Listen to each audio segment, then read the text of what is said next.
an evil dog death. He's an evil dog death. Evil dog death. Evil dog. Death. Oh, poo poo. Meek creature! Bug.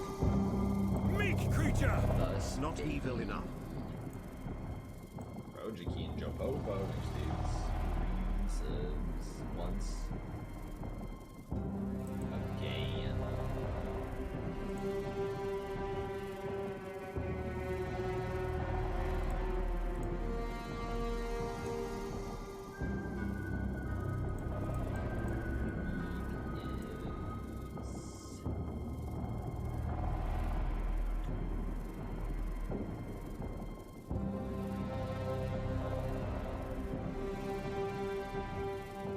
Everybody knows the songs. Your big nose.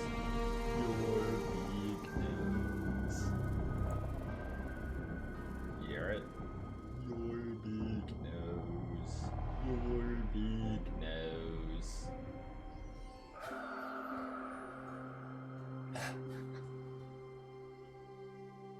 Quinn's new ARPG. Whatever Quinn's making is better than Pirate Software's game. Think about that.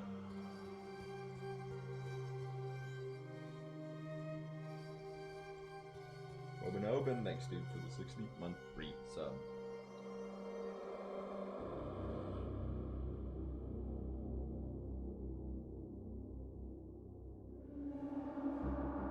Clogos lies dormant. Meek creature! He will soon Chuck knows minion awaken. buffs to make Hulk happy.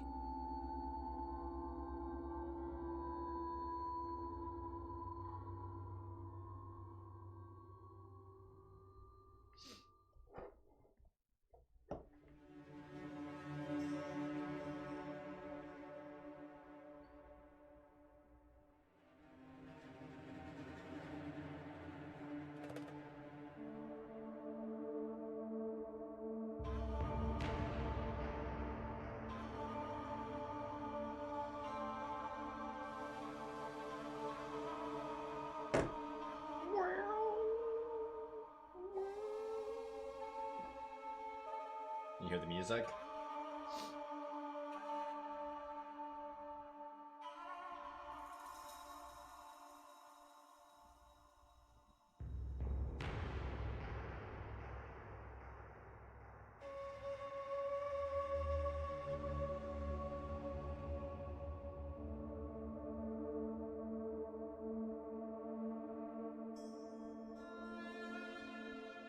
Hopefully no druid, so we can LFG. No druid equals W. Orven, thanks dude for the 5-month resub. Think about this, Zaki. He's an evil dog, a bit of baby dog. And the baby dog is an evil dog, he's an evil dog of death. He's an evil dog of death.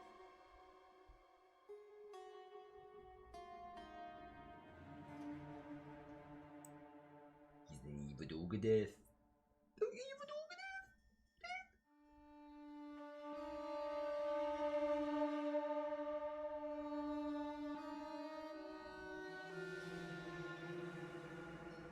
Meek creature! Bug.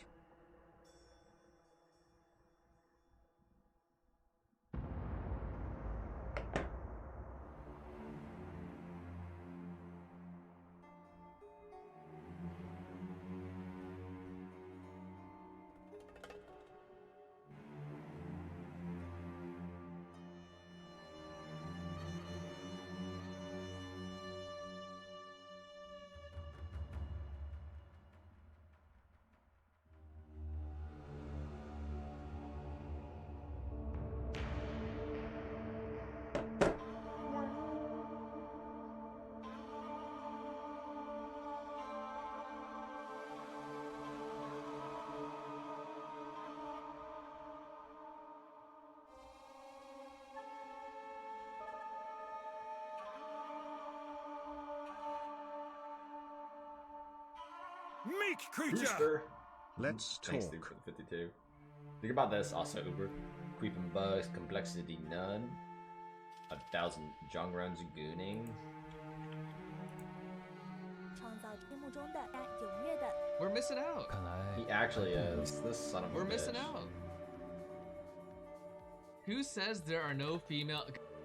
He actually is. This piece of shit. Yeah, wait, he can't help himself. He has to goon. Fucking dumb.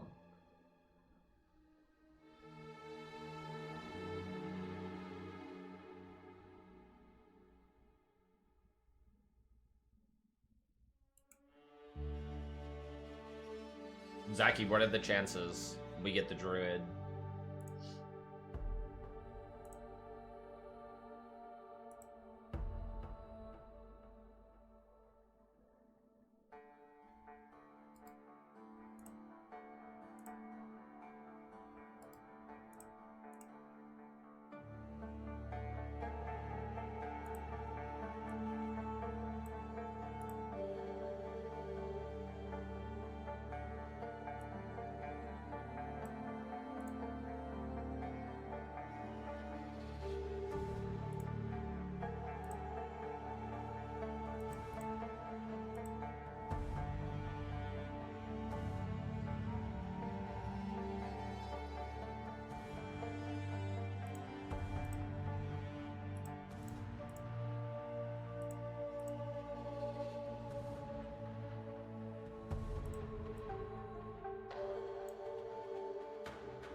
Did that happen? I don't remember that. Do you remember that happening?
Dexter? That show's like for kids. It's like a cartoon show. If you actually like from the very beginning, it's actually just a cartoon show.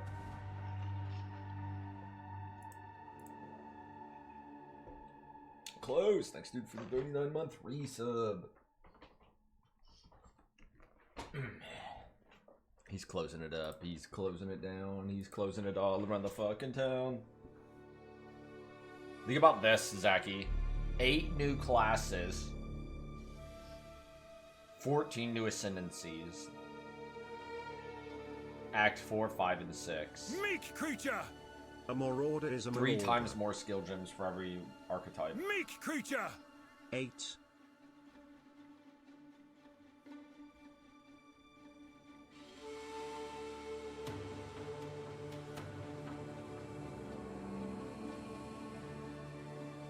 Do you think, what is that emote called? Alk Pog? Look at Alk Pog. You see my mouth in Alk Pog? That's basically what creature. Ritu's butthole looks like Knows at all Druid times. Corgo's form.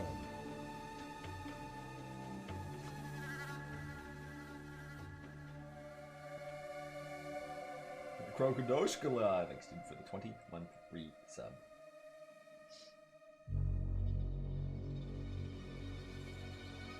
An evil dog of death.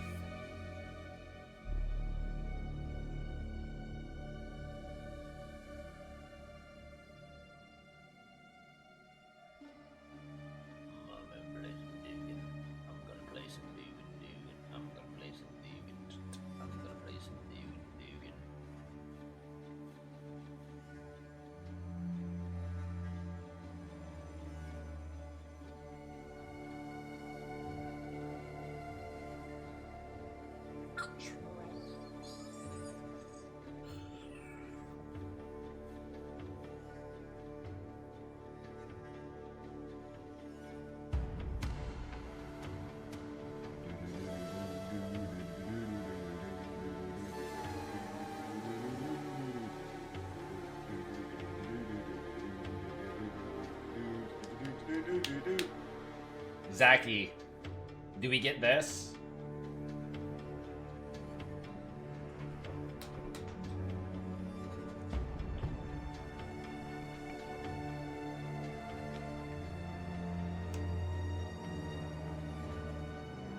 Zaki, did we get this?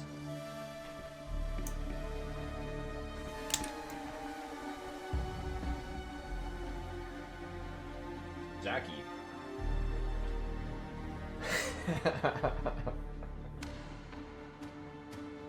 Zaki, did we get it?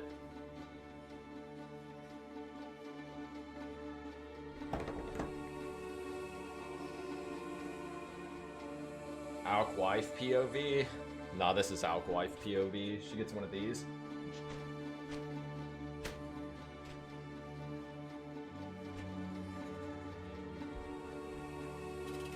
Starts hitting you over the head, telling you to do shit.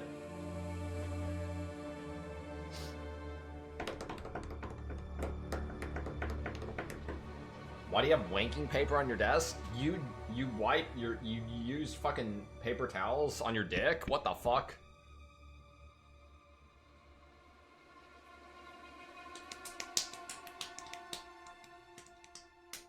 Think about this also, Uber, if you're here. A gas station rhino pill.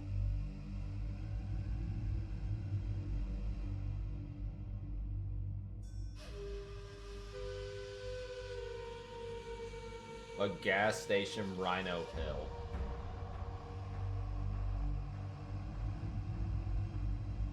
Alright. What are the lyrics to this song? You are blue boy.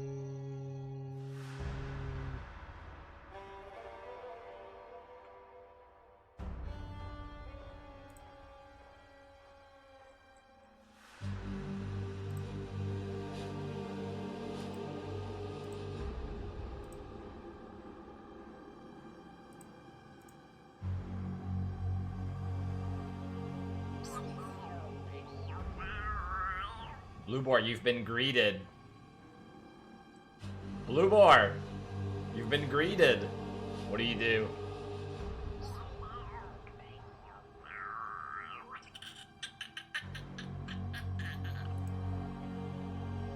You were greeted in an official manner. How do you respond to the alligate outer Solons? They sued for the 13th month resub.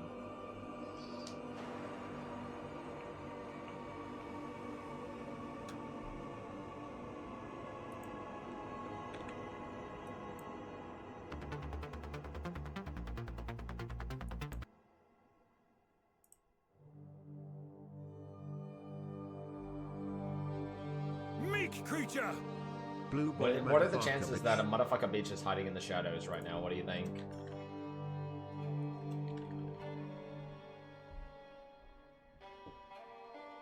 What is this? What the fuck? I typed at Growlies and that's what I got.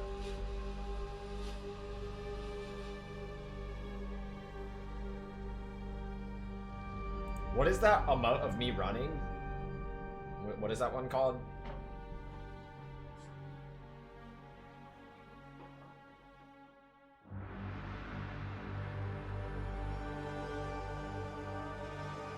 I'm ready for the community to get mad whenever they get hit, when they're sprinting and they get knocked down.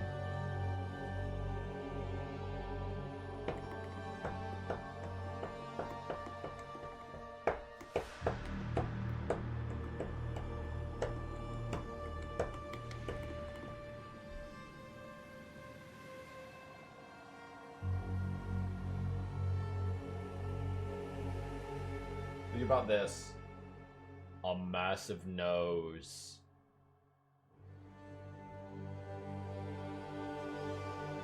Is a giant nose. Do you think the Corgo Stance guy's lurking in the shadows right now, unbeknownst to anybody? Screwed! Thanks Luke, for the 53-month free sub.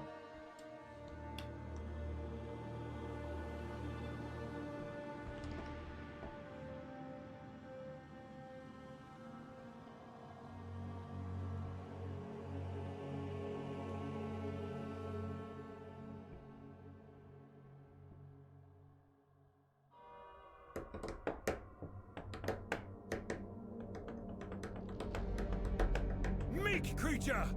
Sup to LFG.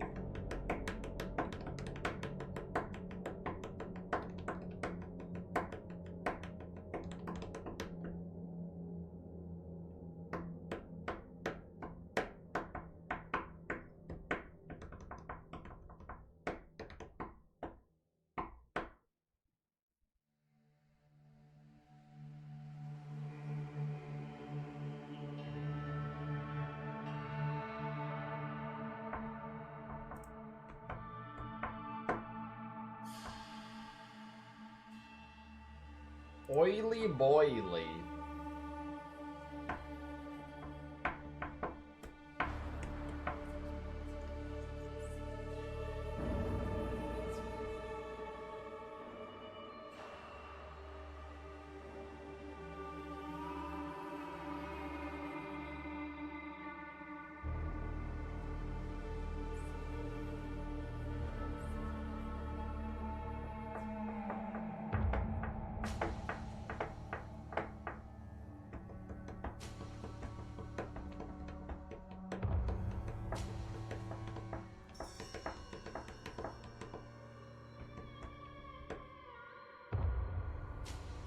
Corgos.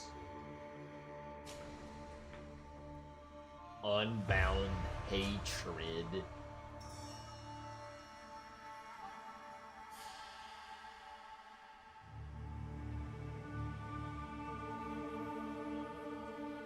He is super evil.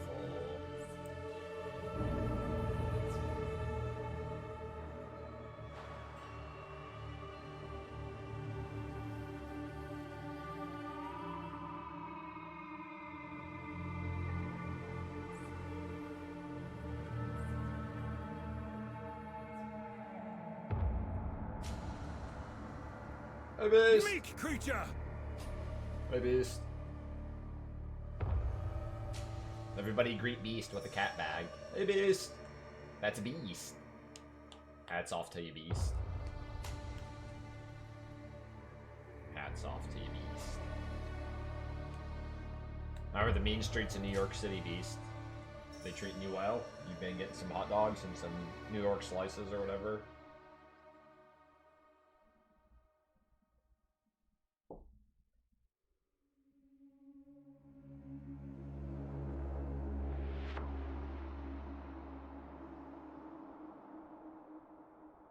$67 frogs, thanks dude for the 4-month free sub. Core Mash 50. Look next to Key Mash's name. Do you Meek see it? creature! Alk party. Meek Who creature! sees it next to Key Alk Mash's nose name? nosling.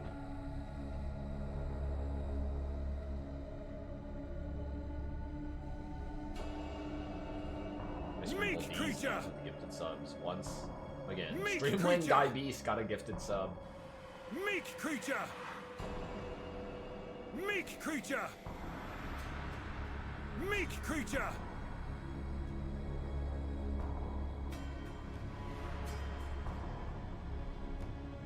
An extreme ruler.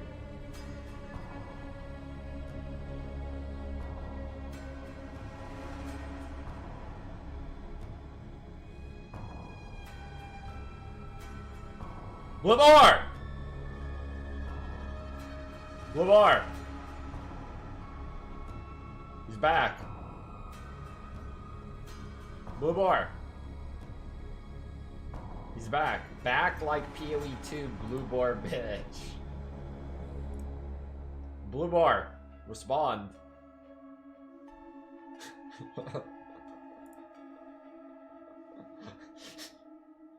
Blue Bar.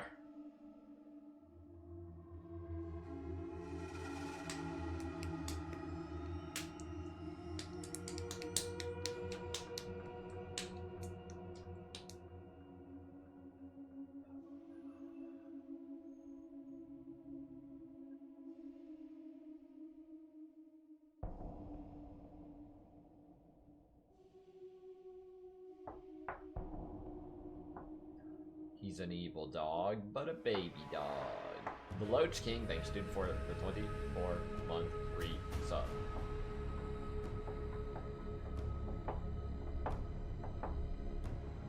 Meek creature! Since we're getting Act 4, that means we get, like, new map layouts.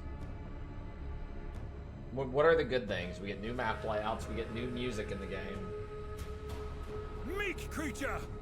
Holy shit, I'm rigged. Dude, if it's... There's no way Toto's gonna, like, it's Trial of the Ancestors, man.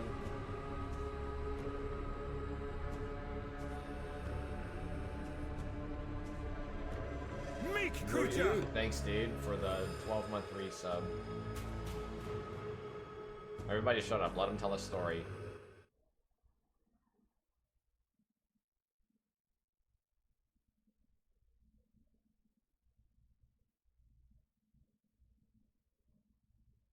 Meek creature! Nose. Meek creature! His story didn't go through. You lose. The Hope is, thanks you for the resub. What's up, man?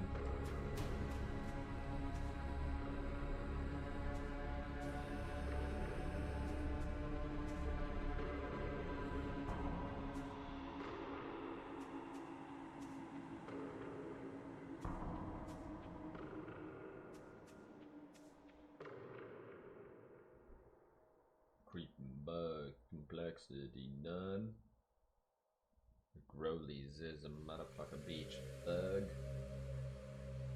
Now Growlies is gonna log in to a game that's called Diablo 1. Brum brum.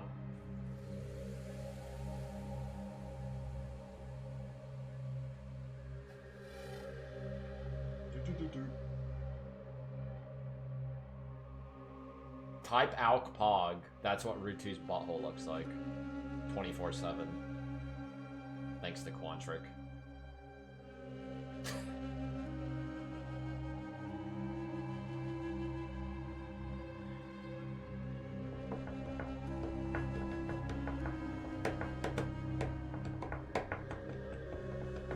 We're gonna get the martial arts monk. It's gonna be badass. Zachy, martial arts monk? Badass? Yes or no? Confirm or deny? Because I'm not gonna know that already in 35 minutes.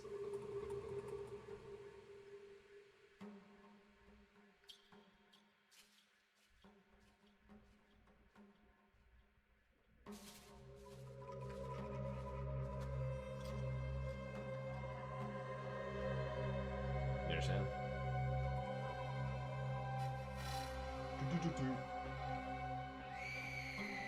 Think about this, IL. Tell me what you see.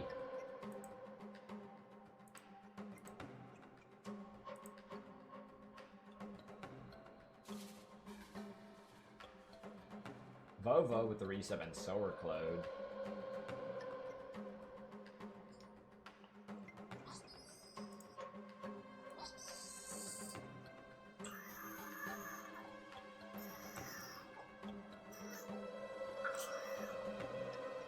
What is this on his ear? You see it? There's like a little, like, just a flake of something. What is that?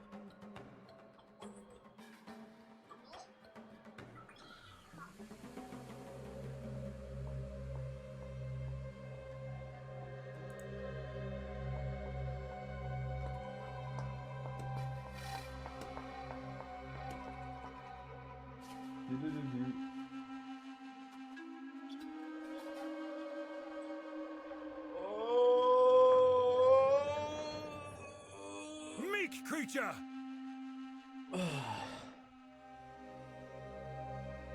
Why is it telling me to give one sub to my own stream? How about that?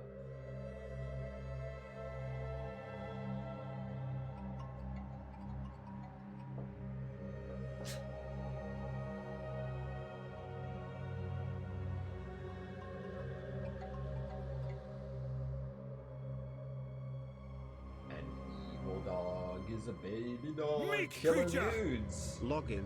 Thanks, dude, for the 10-month resub. Yo, Bubs, you wanna play some Quake Champions later? After POE 2?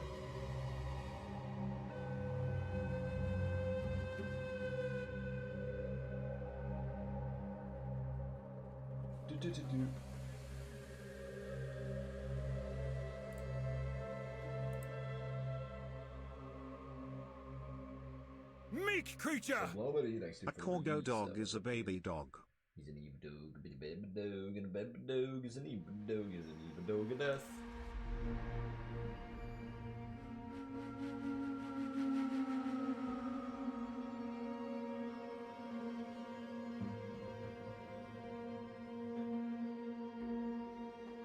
Meek creature! He is not evil like No, he is. corgos. Thanks for the 43.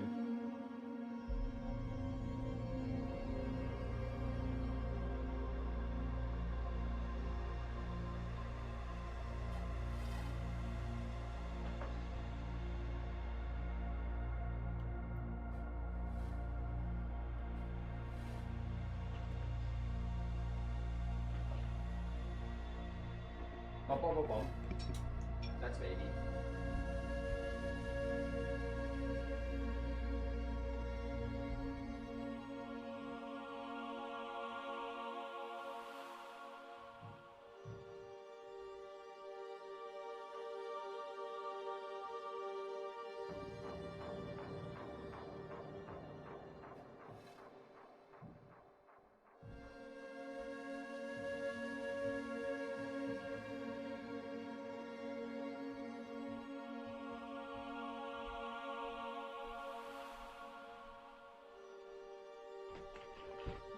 Born bow was taken. Thanks, Jim, for the blue.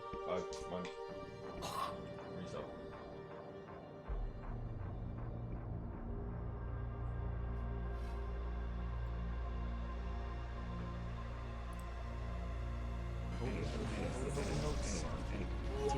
You guys have really ruined the stream. You've ruined the stream. $3.33. The stream used to be somewhere where I could actually play StarCraft, and you just won't let it happen anymore. You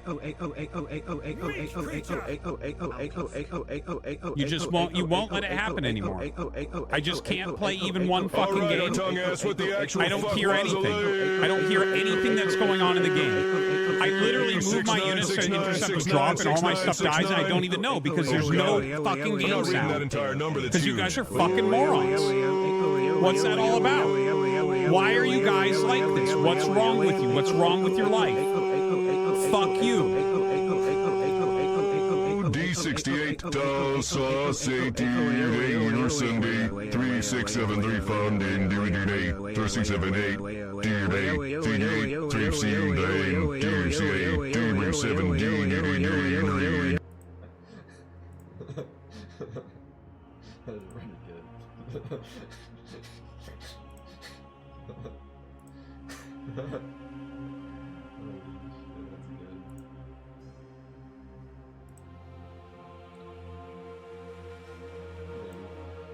He's baby, Ayao. He's baby. Can you comprehend that or no?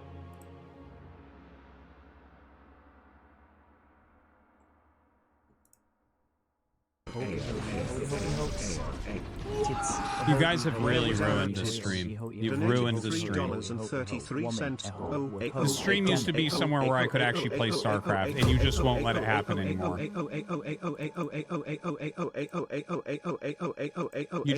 won't let it happen anymore. I just can't play even one fucking game.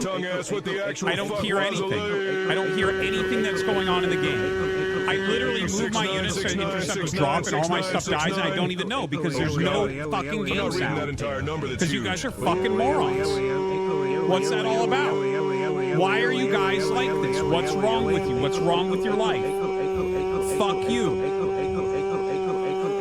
D68 sauce 88 Sunday 3673 funding doing 3678 D8 3C9 278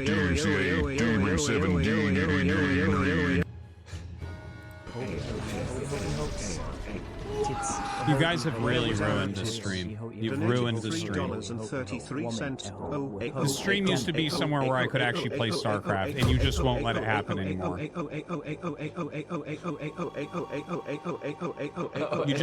won't let it happen anymore. I just can't play even one fucking game. I don't hear anything. I don't hear anything that's going on in the game. I literally move my units to intercept a drop, and all my stuff dies, and I don't even know because there's no fucking game sound. Because you guys are fucking morons. What's that all about? Why are you guys like this? What's wrong with you? What's wrong with your life? Fuck you.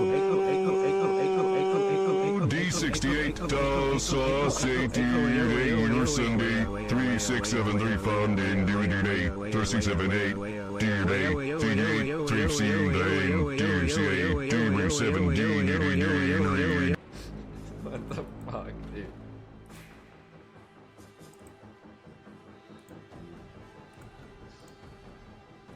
Big Nose, do you think the cargo stand Sky's in the shadows right now? Nelly Swoosh! Thanks, dude, for the 68-month free sub.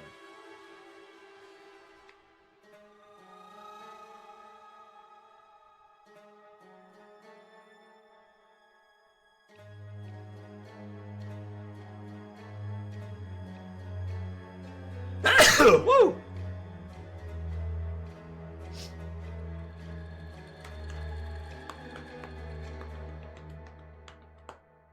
Meek creature! Corgers dance.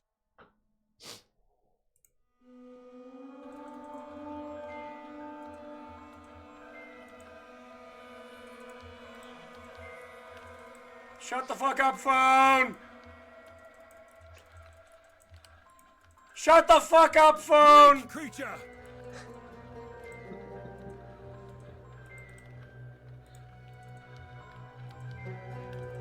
Shut the fuck up, phone! Shut the fuck up, phone! Meek creature! Is it time? Alk knows.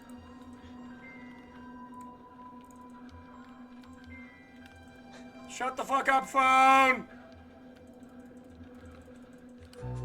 Shut the fuck up, phone! If I don't answer after this many, am I gonna, like...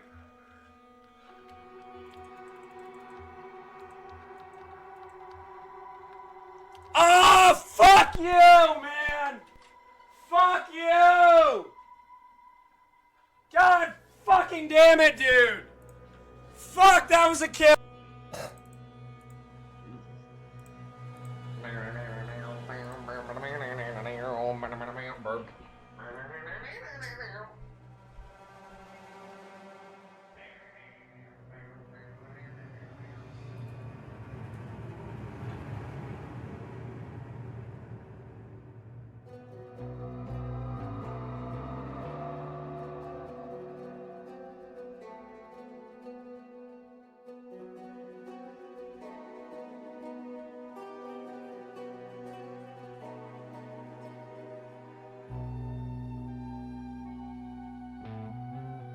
Meek creature! That's a big number, Alk Moost.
creature!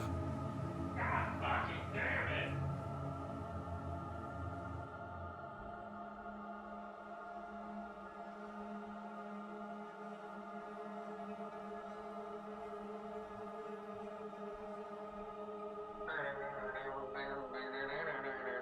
My name is John Roan. I got some broccoli hair. Yummy.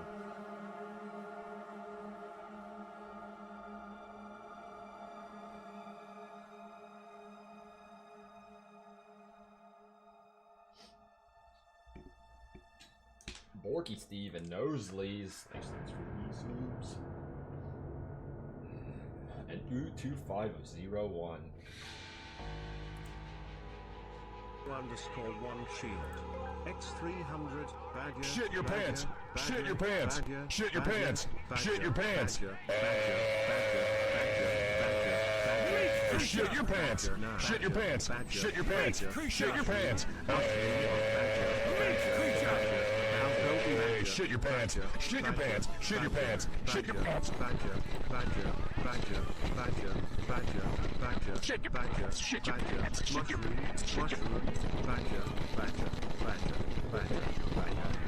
Shit your _1 shield. X300 bagger. Shit your pants. Shit your pants. Shit your pants. Shit your pants. Shit your pants. Shit your pants. Shit your pants. Shit your pants. Shit your pants. Shit your pants. Shit your pants. Shit your pants. Shit your pants.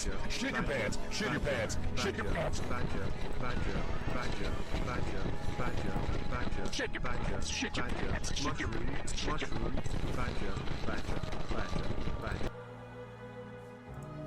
Could be big nose.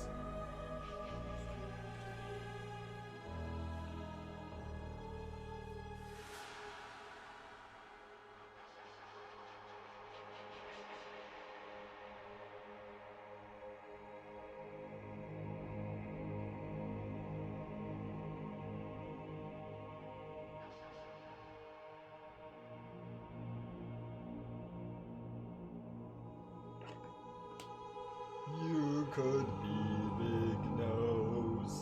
I could be big nose. Massive giant nose.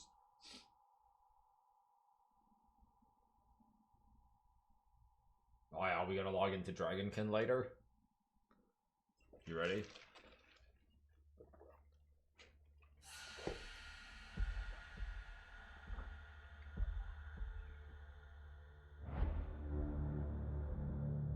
Korgos awakens.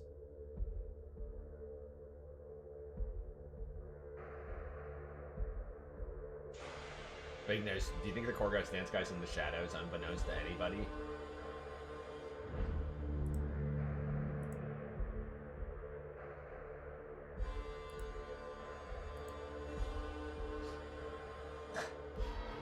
Tales untold, one jump too far. A story that's bright, Mario, Fox, Luigi, and it dies. Shadows on the walls, echoes in the night. Mushroom hearts in this brutal fight.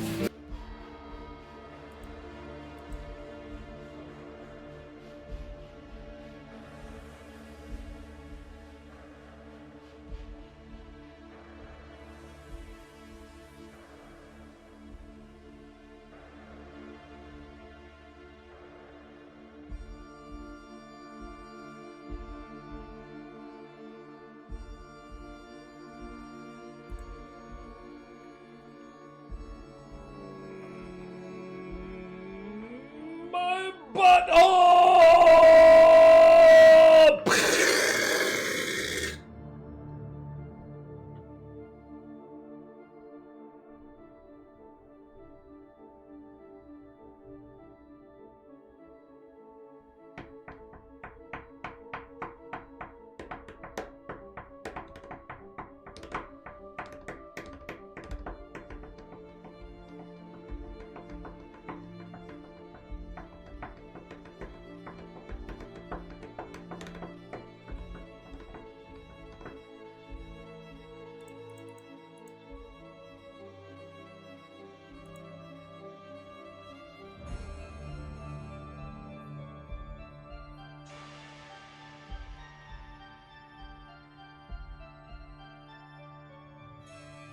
Swoozo, thanks for the resub.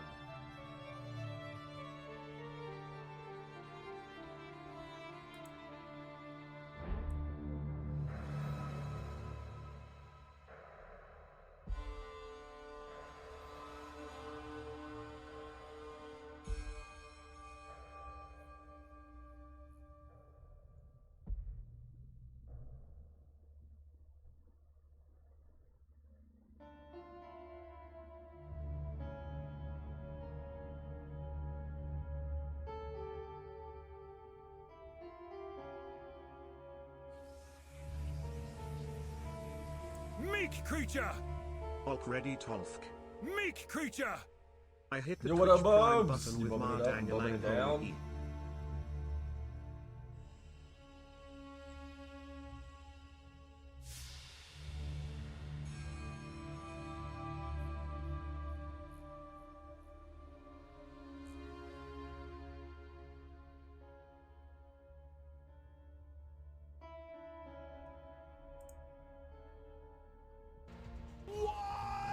Gary Oak _ cheered. X300. Do you think Birdo ever lays down and Yoshi stands over her and Yoshi poos out eggs into her mouth and Birdo pukes eggs into Yoshi's cloaca and they just keep swapping that egg back and forth, haha? Also, do you think they ever invite Mario to watch them and they get nervous or embarrassed, haha? Also, does anyone have pics of Birdo puking eggs into Yoshi's cloaca while she looks nervous or embarrassed? Also, do you think the peeking and pooping makes the eggs smell yummy? I would like to smell them. Thank you, Gary.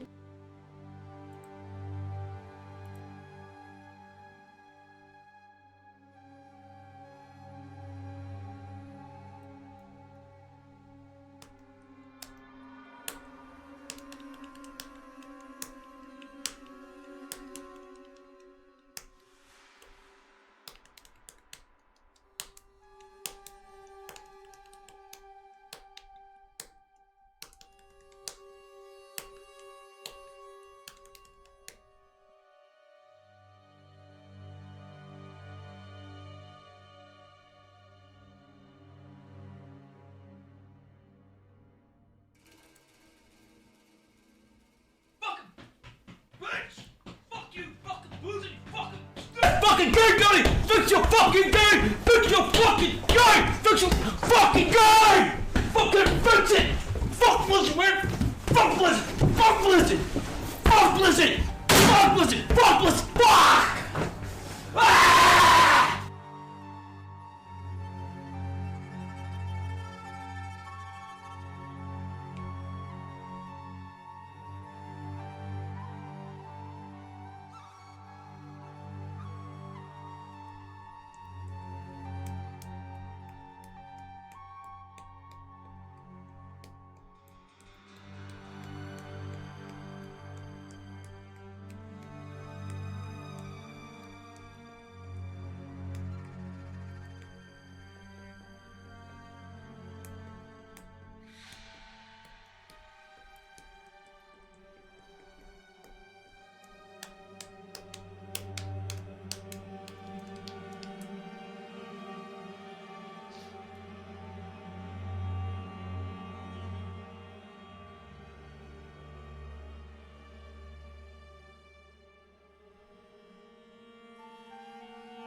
What did I just click?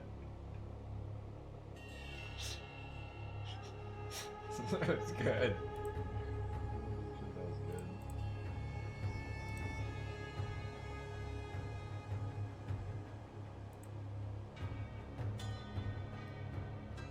Sneeve a dog, a bit of baby dog, the baby dog, just a baby dog.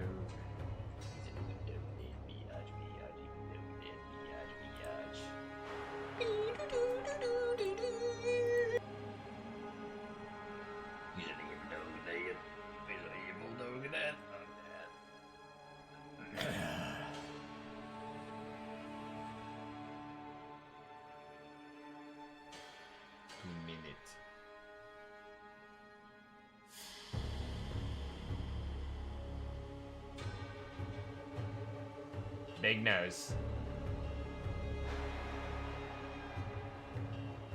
No druid. Here it comes.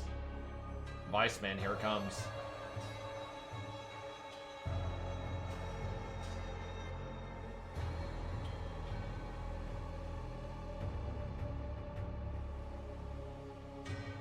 Maybe.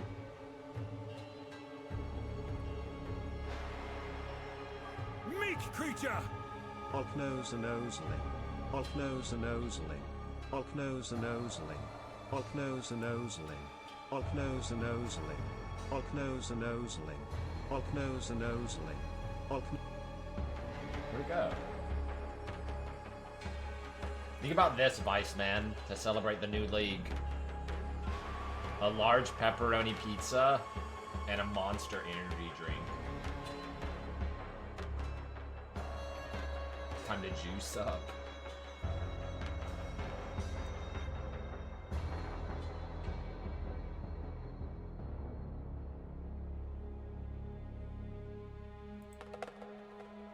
Alkaizer, it's me, Jonathan Rogers. I have transformed. Wait, what? That's what's about to happen.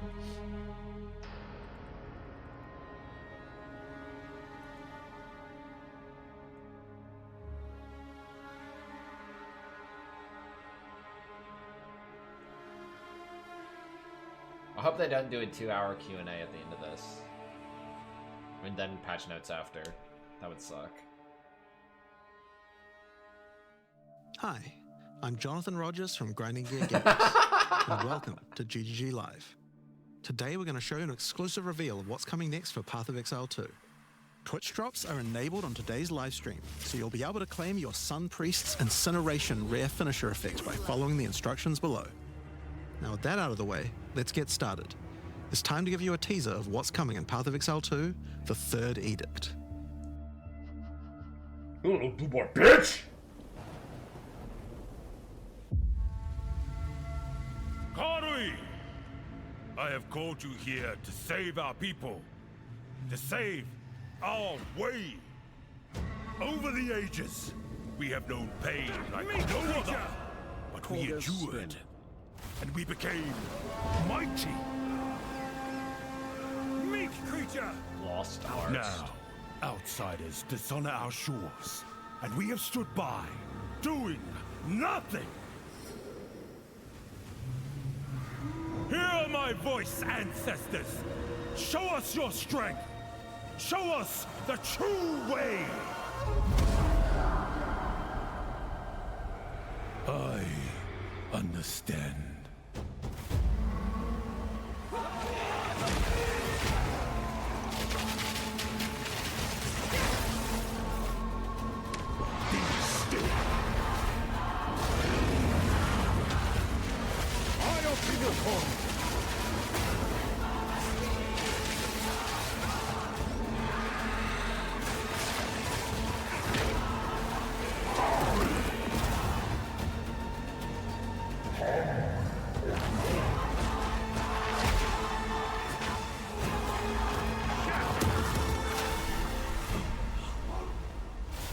The true Lokura Makoi will rise.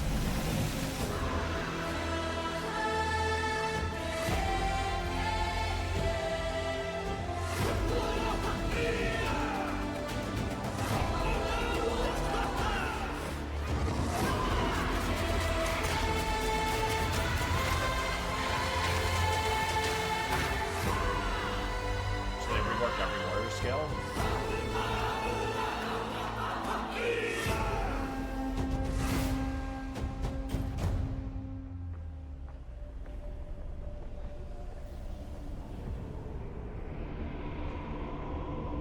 The blue boy bitch.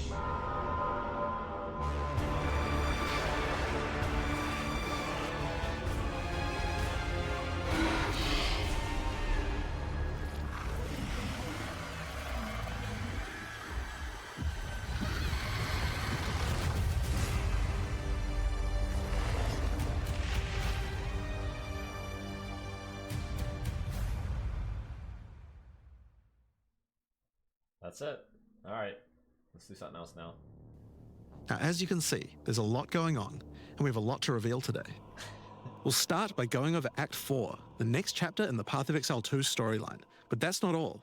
There's also 3 new interlude acts to get you to endgame, which means we're removing Cruel difficulty too. After that, we'll be going through the massive changes to characters. I'm super excited to show you how I've overhauled the entire support gem system, added new skills, and yes, there are buffs. Next, we'll go over the Rise of the Abyssal, this season's exclusive league mechanic, and talk about the new rewards, crafting systems, areas, and bosses that it adds. After that, it's on to changes we're making to the endgame. Then it's time to talk about items, crafting, and oh yeah, trade. That's going to be a big one. We'll then go over our new supporter packs and finish up with a live Q&A session where Ziggy D will ask Path of Exile 2's game directors, myself and Mark, your questions from Twitch chat. And after that, at 4 PM Pacific, patch notes.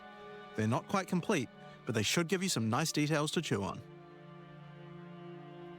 We've got a lot to cover today, but first, another announcement. When the 3rd Edict launches on the 29th, we'll be having a free weekend for Path of Exile 2. That's right, Path of Exile 2 will be free for the first time without requiring an early access key. The free weekend will end on September the 1st, so you'll have plenty of time to give the game a try. Servers are fucked. All right, let's get started with Act 4. The story continues from the end of Act 3.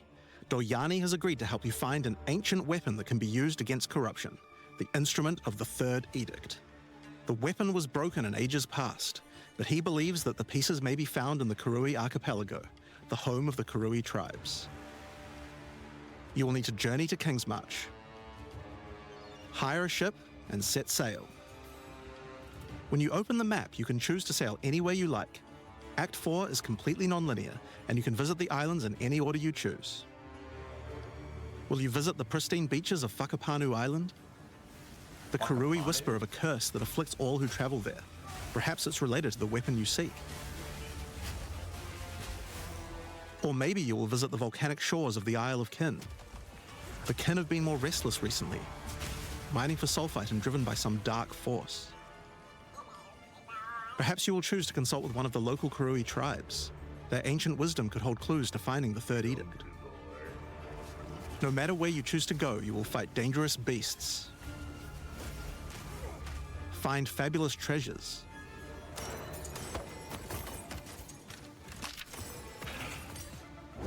and battle incredible bosses. A challenger!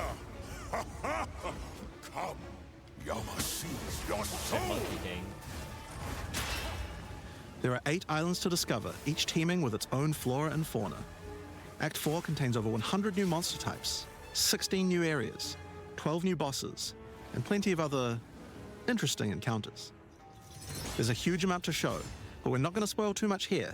We want to give you a chance to discover it all for yourself. What happens after Act 4? Well, until now you had to repeat the entire campaign again before you could face the endgame.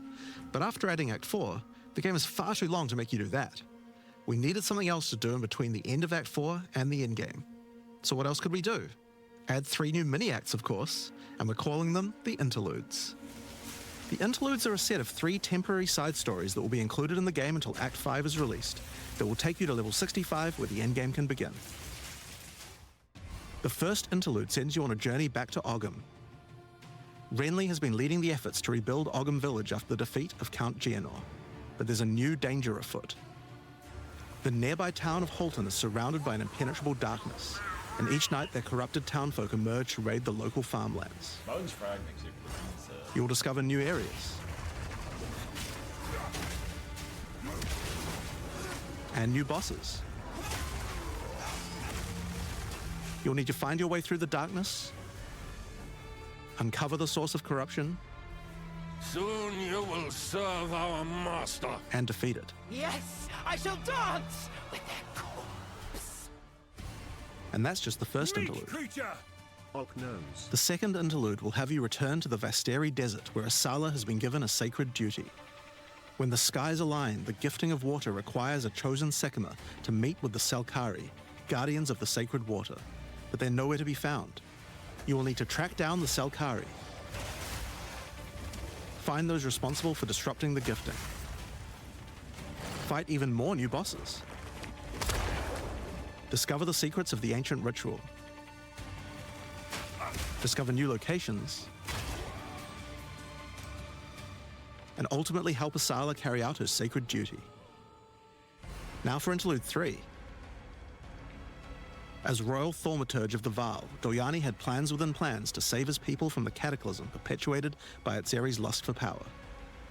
One such plan involved sealing a group of willing Vaal deep in the great mountain vault near the home of the Asmeri, deep enough to survive the cataclysm. What? Even though thousands of years have passed, he believes that their descendants may still live and may be key to defeating the beast. The journey up the mountain will be dangerous. New foes stand in your way. And the further up the mountain you venture, the colder it will become. Explore caves of ice and enter the vault itself. Who can say what you will find within? The interludes are 6 to 7 areas each and generally include 4 boss fights as well. When you put that together with Act 4, that adds up to 35 new areas in the campaign and 24 new bosses. It's worth making clear that the interludes are temporary. When Act 5 and 6 are added, the interludes will be going away. These are side stories after all, but don't worry, the bosses and areas that make up the interlude are all part of the endgame. We're not just going to throw them away. And with that, we don't need cruel difficulty anymore. We do know that it was a pretty big chore to have to play through the campaign multiple times on each character, and this was a huge reason that the campaign could feel like a bit of a slog when playing through again. But we do also have another new feature to address that particular concern as well. So let's talk about sprinting. In 030, when you hold down the dodge roll button, your character will go into a sprint after they finish the roll. This is available on all character classes, and there's no limitation on how long you can sprint for. The primary purpose of this feature is to make navigating areas faster when out of combat. Because of that, if you do take a hit while sprinting, you'll fall to the ground. The best idea is to use a skill when you see monsters. That'll break you out of the sprint so you can engage with no danger. If you do need to run away from monsters, just hold spacebar. You won't be vulnerable during the roll, and you're faster while sprinting than basically any monster in the game, allowing you to retreat from combat. Everybody killed. Sprint is a pretty significant change to PoE 2's gameplay. But what I like most about it is that we can accelerate the pace of the game for those who want that, without having to compromise on PoE 2's more visceral combat systems. Okay, so that's the new extensions to the campaign, but there's a whole giant league to play through as well. I'll leave that to Mark to talk about later. And that's because what I want to talk about now is the new stuff for your characters. And probably one of the biggest new systems here is with the support gems. Now, support gems are one of the most interesting elements to creating a build. They're what enables so many interesting mechanics and different ways to play. But PoE 2's support gem system has just never been quite right. One of the major issues is the limitation of only having one support gem of each type on your character. We didn't want builds to just become using the same 5 most powerful supports in every skill. The problem with this design, though, is that it's actually working against using multiple skills in your build. If you can only use each support gem on one skill, it means that you're encouraged to go all in on that one ability.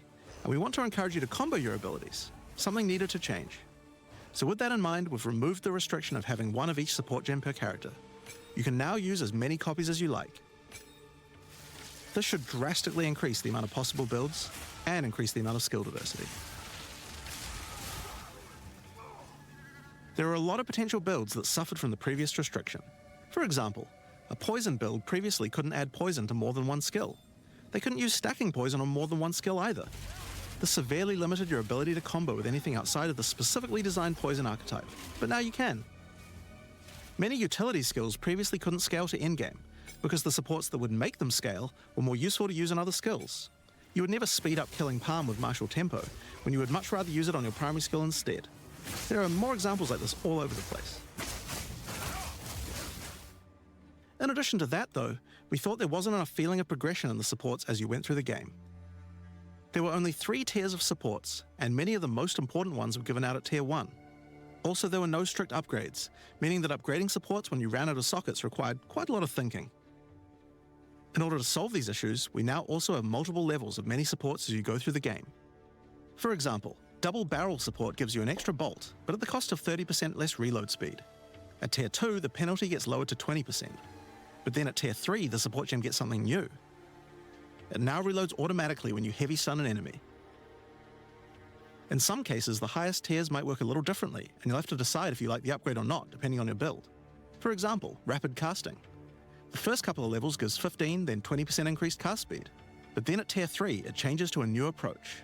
For each different spell you cast in the last 8 seconds, you get 10% increased cast speed, which could be a pretty big bonus if you use a lot of different spells. So that's pretty good for upgrades through the campaign, but we wanted to add a little more spice to the endgame for supports too. And that's where our new system, Lineage Supports, comes in. You can think of these like unique items, but for supports. There are supports that are only available at endgame, but they're much more powerful. Like Ratha's Assault. It's an upgraded version of Double Barrel that reloads your skill as you dodge roll, as well as increasing the number of bolts it can hold. But it does mean that it's the only way you can reload the skill now. Now, unlike regular supports, you can't find these through the uncut support gem. Just like unique items, many of these can be found from specific bosses. And there's a ton in the regular drop pool too. Some of them are fairly rare, others fairly common. Some of them are build defining, others are just straight up power upgrades. All in all, there's around 40 lineage supports being added throughout the endgame, so there's a lot of power to find out there. Now, the new support gems are certainly going to open up a lot of builds, but of course we have a huge range of improvements to individual character classes as well. As well as adding new skills, we had a big focus on buffing existing skills so that they can scale well into the endgame. There's a huge amount to cover here, so we're not going to discuss everything. We're just going to quick fire through some of the coolest changes. We wanted to make cold a more useful element on the Ranger, so we've expanded the cold tools available. As well as increasing its range, Escape Shot now creates fragments of ice whenever it hits the ground. These fragments explode after a short time, making the skill better for killing groups of enemies. But not only that, we added an ice fragment support that creates more of them when killing frozen enemies. Name? And a new buff skill called Ice-Tipped Arrows that allows all your arrows to create ice fragments. This already gives Claire to rangers wanting to use ice, but to take further advantage of the ice fragments, Freezing Salvo has been upgraded to shoot additional cold arrows towards every fragment, giving you a nuke-like ability. We've also modified Snipe to consume frozen from enemies, dealing a huge amount more damage, giving you a nice ice single target option. And something you might notice about this is that the bonus is a lot higher against bosses. This is actually a change you'll see throughout the entire game. Since it's a lot harder to freeze a boss, you should get a bigger reward for it. Another theme you'll see throughout the game is making movement feel better. Toxic Growth is a skill that was pretty cool, but a bit annoying to use with the jump that it had. Now Toxic Growth is a range skill, so you can spam it more easily. And we've also added a new poison skill while we were at it, called Toxic Domain. It creates a small area around you that makes all your attacks create toxic growth pustules, but attached to monsters. Another skill that was annoying to use was Electrocuting Arrow. It's now just a regular arrow, making it easier to use. But it also means you can support it with projectile supports. And it now also has Area of Effect, making it a tool for more than just single target, and allowing it to scale into the endgame. We also added a new spirit reservation called Mirage Archer. This is a meta skill that allows you to create shadowy clones of yourself, to use a skill of your choice. Of course, one of the other big problems the Ranger had was survivability. Evasion was the weakest of the 3 defenses, and we wanted to change that. Currently, Evasion doesn't evade all types of hits in the game, so you're still vulnerable to things like slams or unblockable attacks. To make Evasion characters more tanky, we're adding a new mechanic called Deflect. Unlike Evasion, Deflect works on everything, and if you successfully deflect a hit, you take 40% less damage. Items can now give you a mod that gives you some amount of deflection based on your evasion. And there's a bunch of it available on the passive tree too. Deflection is rolled in addition to evasion, so this is an upgrade for regular hits too. And unlike evasion, there's no maximum chance. You can reach 100% deflect against all hits if you spec into it enough. Show yourself. Of course, this is a buff that helps all Dex characters, so the Mercenary and the Monk, but especially the Huntress, are seeing big defense boosts from this as well. Speaking of defensive mechanics, let's talk about block and parry. Now, one of the big concerns on the release of the Huntress was parry feeling unreliable. One of the big reasons for this is there's a lot of hits that are not blockable, and thus not parryable either. So a huge balance change we're making is that now, everything is blockable, except for specifically unblockable red flash skills that bosses use. This makes parry much more reliable. And not only that, but to make block and parry nicer to use, you now also move faster than before while using these abilities. This is a massive buff to passive block as well, so to counter that we did have to lower the max passive block a bit, but overall you should feel much safer. Fire skills on the warrior were not really cutting the mustard, so we decided we needed to upgrade a bunch of them, but also add some more as well. Let's start with a buff. Volcanic Fissure now branches into multiple fissures, giving it much more clearing potential. We've also added a new skill called Forge Hammer. This skill throws a molten hammer that does a slam at a distance. You can recall the hammer back by using the skill again if you like, but the cooler thing to do is to use a Warcry near it. Using a Warcry makes the hammer explode, making a bunch of volcanic fissures around. Volcanic fissures re-trigger when you slam them, so it's a great skill to make a flaming arena to fight a boss. We also buffed Perfect Strike to have a much larger area of effect, and changed Molten Blast to not always force you to move forward. Trust me, it feels a lot better to use now. The skill now has massively boosted chance to ignite monsters as well. And you're going to want to ignite monsters due to a new glory skill called Ancestral Cry. Ancestral Cry charges up with glory by igniting monsters, invoking King Kaum's favor. After you do, use it to channel Kaum's ancestral power. Every attack will be ancestrally boosted with fire. Your very steps will explode, triggering volcanic fissures, and molten balls will erupt from your attacks. Warrior shield skills were another area we wanted to improve.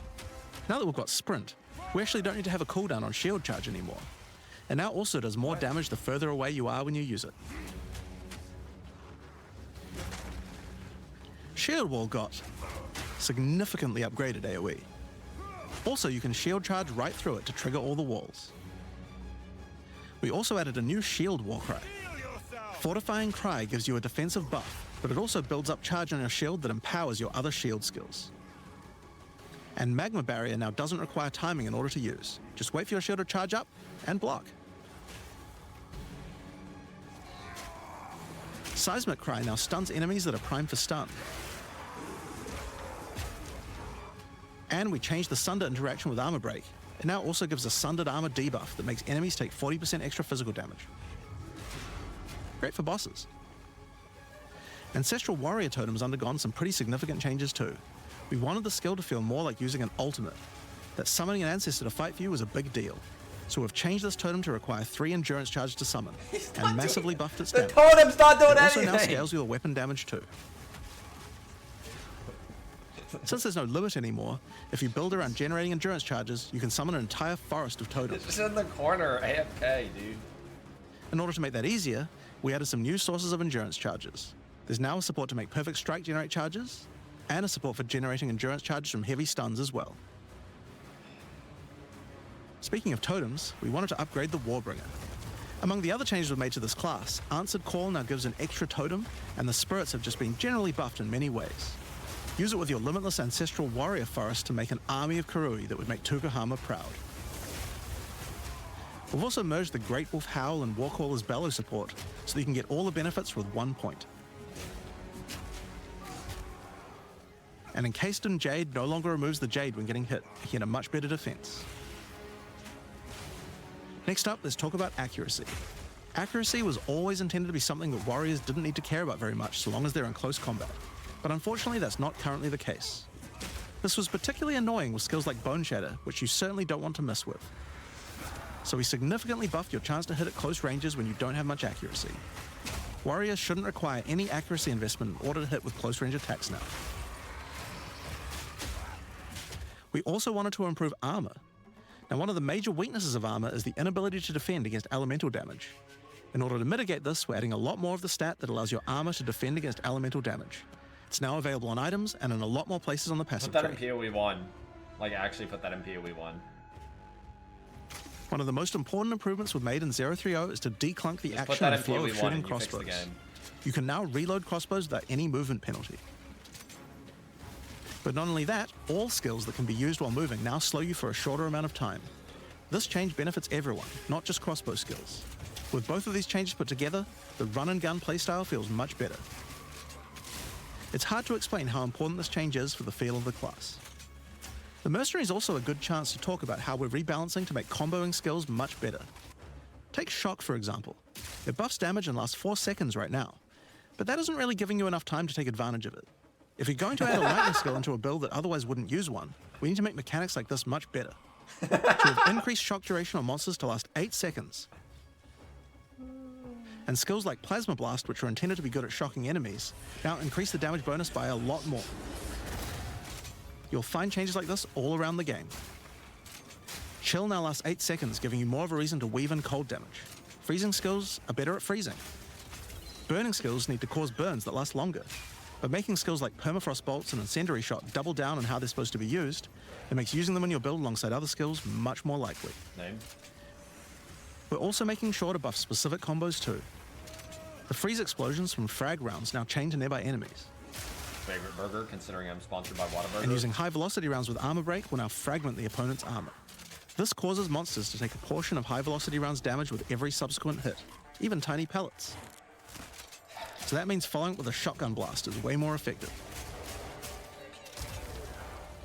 Now there's a lot more buffs to crossbow skills, but for now I'm just going to talk about the new one we added, the Mortar Cannon. This one lets you socket any grenade skill, and using it will summon a cannon which loads and then fires the grenade you choose. Right, fuck this skill. Another issue on the Mercenary were banners. They were just not very good, so we're doing a big upgrade to them. They now last longer, don't disappear when moving out of them, and we removed the Valor mechanic. They now just give a much more consistent and stronger buff, and you can use them when you get enough glory. On which, one of the main focuses was making various minion types more useful to use together. Melee minions in particular were just not that great compared to ranged ones. Every minion. As a starting point, we just straight up removed the requirement for minions to have accuracy. I thought he was going to say they removed Attack minions now always hit, which makes them way better. Brutes got some good numeric buffs, but we also added a new command skill where they do a war cry that intimidates enemies and detonates any frozen monsters and allies around you in a big cold explosion. We've also changed the Frost Mage's command skill to an ability that adds ice armor to your other minions, adding a layer of defense. And it makes them deal cold damage back to the attacker as well. The ice armor also makes the minion count as frozen, so the Brute's Warcry can detonate them too. Unearth was changed to work on corpses of your dead skeletons, allowing you to summon the minions more easily in boss fights. And they also got a new jump ability, allowing them to get into combat faster. Ray's Spectre was also feeling pretty weak for the spirit cost they have. To be honest, we were a little afraid of these when we first balanced them. We've both decreased the spirit cost for a large range of monsters, and have significantly increased Spectre damage too. They should feel a lot more impactful. Nope. They're shit. There's also a lot of new spellcaster weapons with newer cult skills. But I'll just talk about one of them that I thought was particularly cool. The Reaping Staff is actually a wicked scythe that gives you a new ability called Reap. When an enemy is low in life, you can dash forward and rake enemies with the scythe to cull them instantly, healing you. It can also inflict critical weakness on enemies too. Now, there's a lot of balance changes in the Witch's Ascendancy classes, but I'll just talk about 2 of them for now. On the Blood Mage, you were previously required to spend your first points on Sangomancy, which really was supposed to be the downside for being able to access the powerful abilities on the rest of the class. In order to make picking the Blood Mage a better early option, we made Sangomancy free, unlocking the power of the rest of the class immediately. On the Infernalist, the Demon form wasn't something people were really using because you lost your weapon stats while transformed. Well, you no longer do, so it's a much better option now. On the Monk, the wind skills needed a big upgrade for sure. Staggering Palm can now stack up its duration if you use the skill multiple times in a row, so you can keep the effect of all your skills throwing up wind much more easily. Wind Blast had the purpose of building up to dazing an enemy, but dazing just wasn't worth all that effort. Now it just dazes on hit, meaning a single Wind Blast will make all your skills stun enemies more easily. Following up with Vaulting Impact on a dazed enemy previously did a bunch of stun. Now it allows you to break your enemy's stance. When their stance is broken, following up with a fast attack will do way more damage. A cool build that certain people always enjoyed in POE 1 was hand-to-hand combat, but until now we just didn't have a real way to make it viable. Monk? Well, that changes now. The Monk, as a true martial artist, now has the ability to learn the Hollow Palm technique, a keystone that lets you use all quarterstaff skills while unarmed. All quarterstaff attacks now have a special unarmed version, and you get further bonuses to all your attacks from stacking energy shield and evasion on your character. Jackie Chan, dude. A new keystone we also added to the monk section of the tree is Walker of the Wilds. This changes mana leech to work with elemental damage instead of physical, which is pretty useful for all those elemental attacks the monk has, but it works well for the ranger too.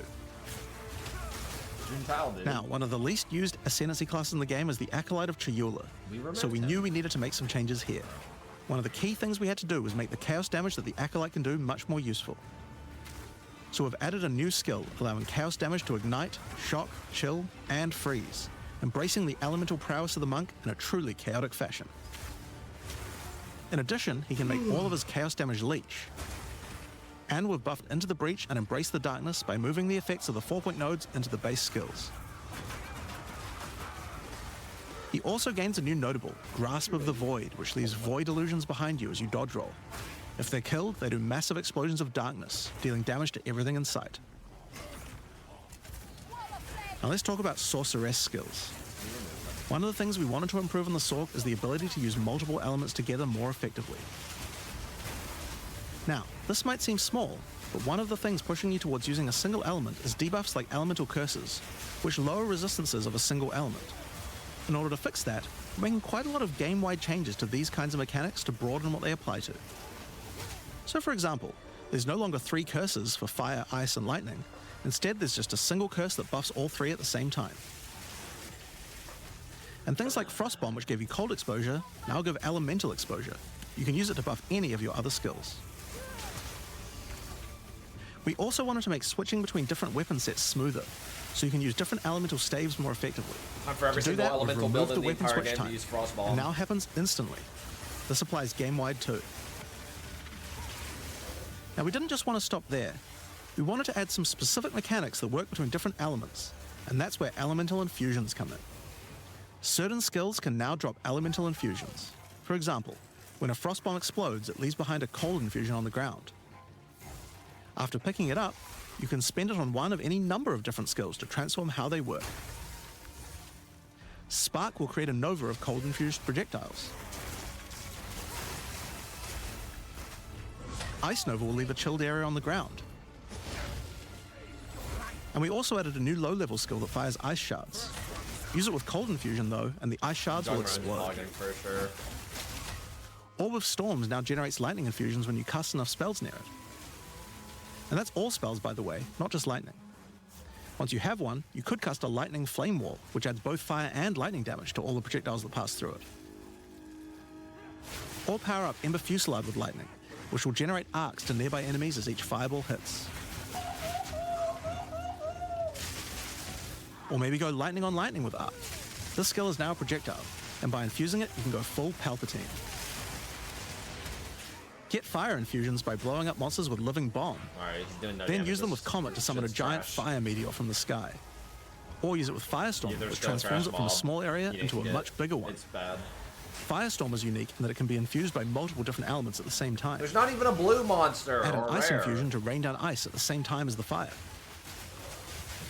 And add lightning to add deadly strikes from the heavens into the mix. Or use it with all 3 to generate a storm that is truly apocalyptic. Cold Snap has been simply turned into Snap. Previously, you could use it to shatter ice, but now it works to detonate all of the different elemental ailments, and makes them leave behind infusions. And just like how you could previously use it on Frostbolt, you can now also use it on Orb of Storms and Solar Orb to detonate those as well, which means you can create many infusions at once. We also have a Spirit Reservation skill, and a support gem to help generate them too. On the passive tree, we've added quite a few new keystones to the Sorceress section. Here are a couple of examples. The Black Flame Covenant keystone converts your fire spells to chaos, and causes your ignites to deal chaos damage. Your fire spells and ignites will also turn purple. The Ritual Cadence keystone causes your invocation skills to trigger more times. It makes them trigger periodically over a longer duration instead of one. Great for those auto-bomber builds. Now, in addition to skill changes, we've added a lot more options for the passive tree for each class. Overall, there are more than 100 new notables on the tree, usually around 20 per class, along with smaller clusters as well. Check out the old version, and here's the new version. It's a lot more dense and there's more interesting nodes than before.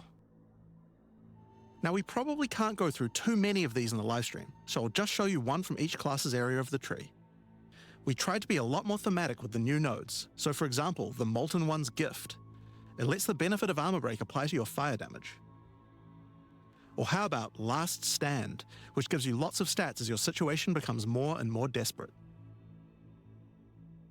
A lot of these have themes aligning with ascendancy classes, like for the Gemling Legionnaire for example.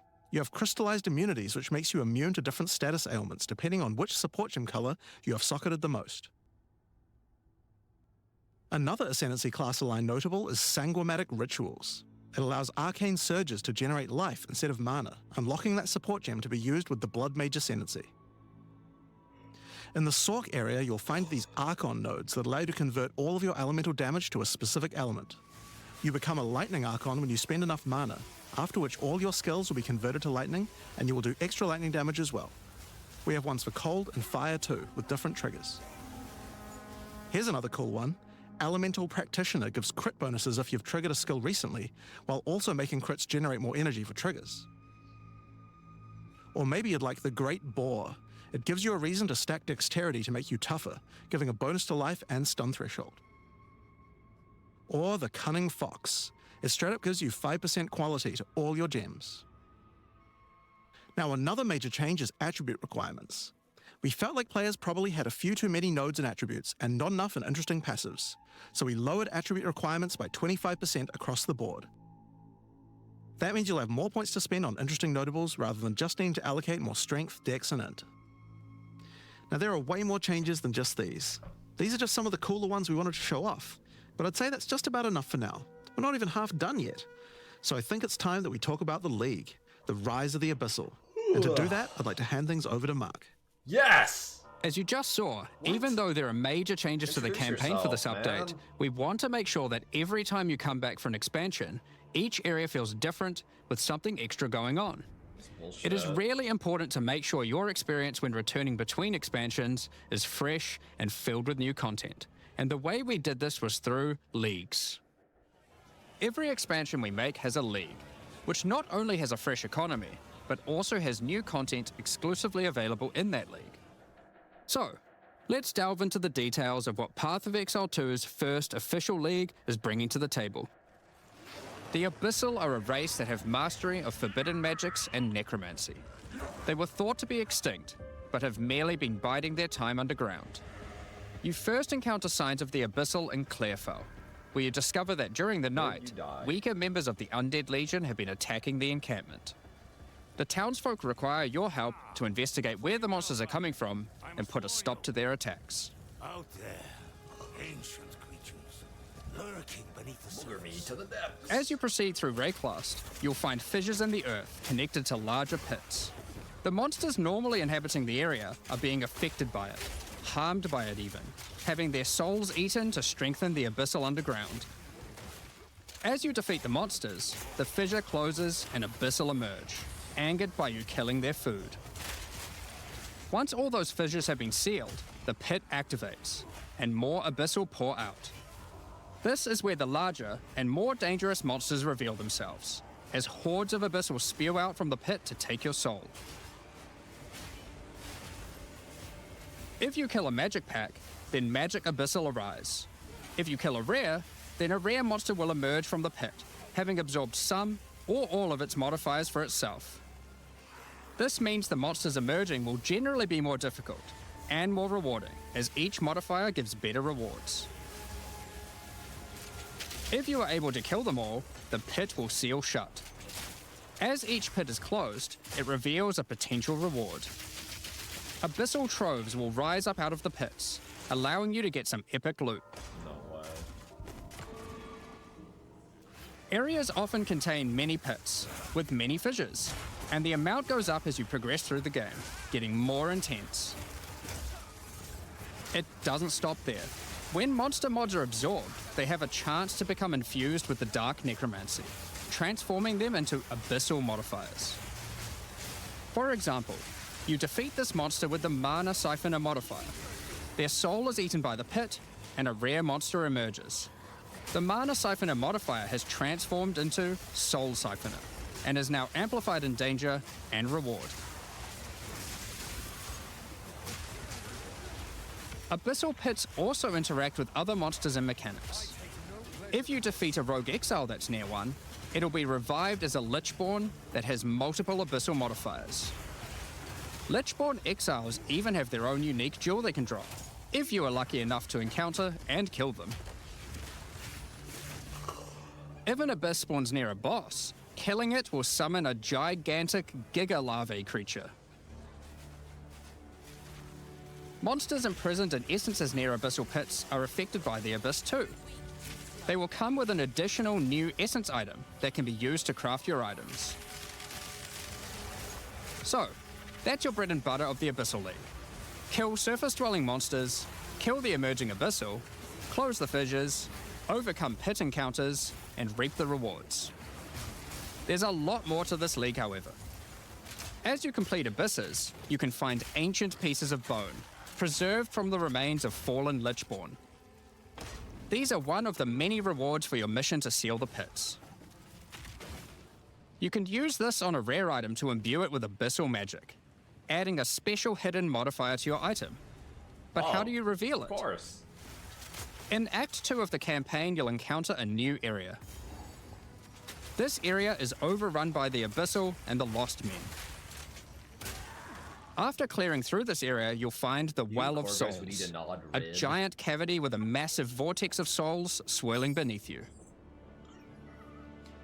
So how do you reveal the mods on your Abyssal-infused items? Obviously, just throw them in, right? Yes, that's exactly what you do. Before throwing it in, you are given the option of how you want to transform it, in the form of a choice of 3 different modifiers. Once you've chosen your desired mod, throw it in, where it will absorb the power of the souls, and the ominous creature will then retrieve it for you. These modifiers can be ones from the core mod pool, all the way through to specialized modifiers that cannot normally appear on items.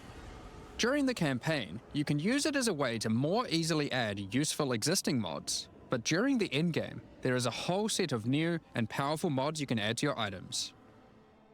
Like this mod for crossbows, that allows you to place an additional ballista totem.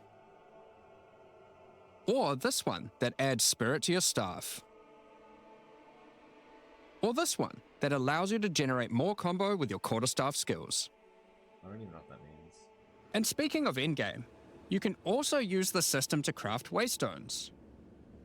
With a preserved vertebrae fused into your waystones, you can get some new modifiers that push difficulty and rewards to new heights. You have to go all the way out here, click all this menu shit to do this? Here are some examples of those mods. You always get a choice of 3, so you can avoid anything you don't think your character is capable of. With this modifier, the natural inhabitants of the area are all spawned near abysses. And there are up to 9 additional abyssal pits in the area, making it just a full-on abyss ruckus.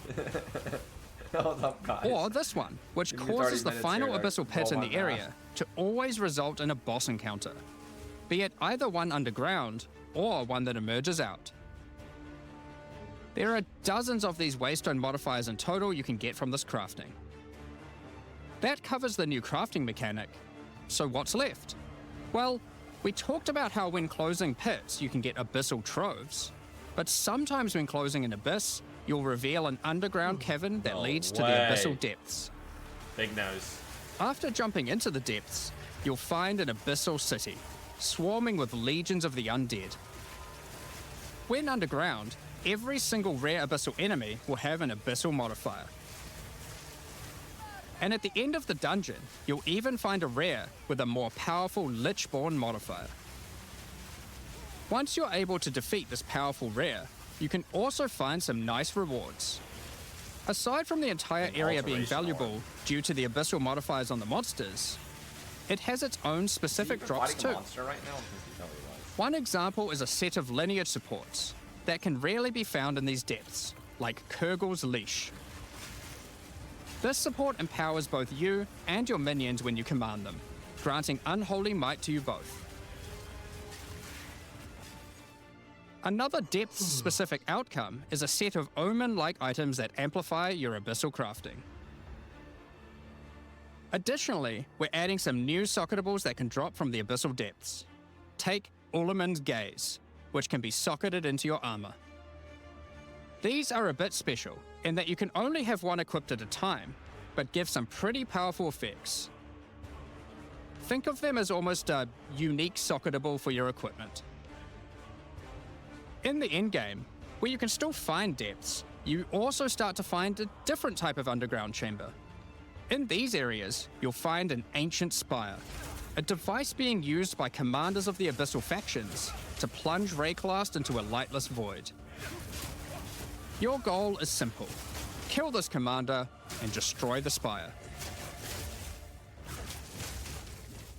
There are 4 bosses in the Abyss League, and there are some pretty cool uniques available from them. An example is this belt, Darkness Enthroned. It has 2 sockets, but hold on, socketables don't work on belts. Well, this belt has a special mod that allows it to count as a different slot for the purpose of socketables. This one, for example, counts as a helmet. I kind of want one that counts as a body armor. I wonder how rare that one is. You can also find this unique jewel, Undying Hate. This jewel transforms part of your passive skill tree into an abyssal version, and has multiple depths. The deeper it goes, the more of your passive tree is affected, allowing you to fulfill your fantasy of becoming part Abyssal Lich. Now, the last thing that Abyssal Commanders can drop is a Finger of the Lich. But what use do you have with a random undead finger? Well, the next time you return to the Well of Souls, with the finger in your inventory, your character will almost feel compelled. To do what, though, you might ask? To jump in. The items you threw in came back more powerful, right? So, what's the worst that could happen? Well, you will just have to find that one out for yourself. Along with the introduction of Act 4 and the interlude, we will be adding 25 new in-game maps. These maps will contain all the new monsters and bosses we're adding, improving variety and giving you opportunities to experience the new boss fights many times. Let's take a look at some examples. Rock Pools is a map where you explore a shallow rocky coastline, surrounded by coral and filled with sirens. At the end is a giant Goblin King boss, ready to eat sulfite and squish you like a bug.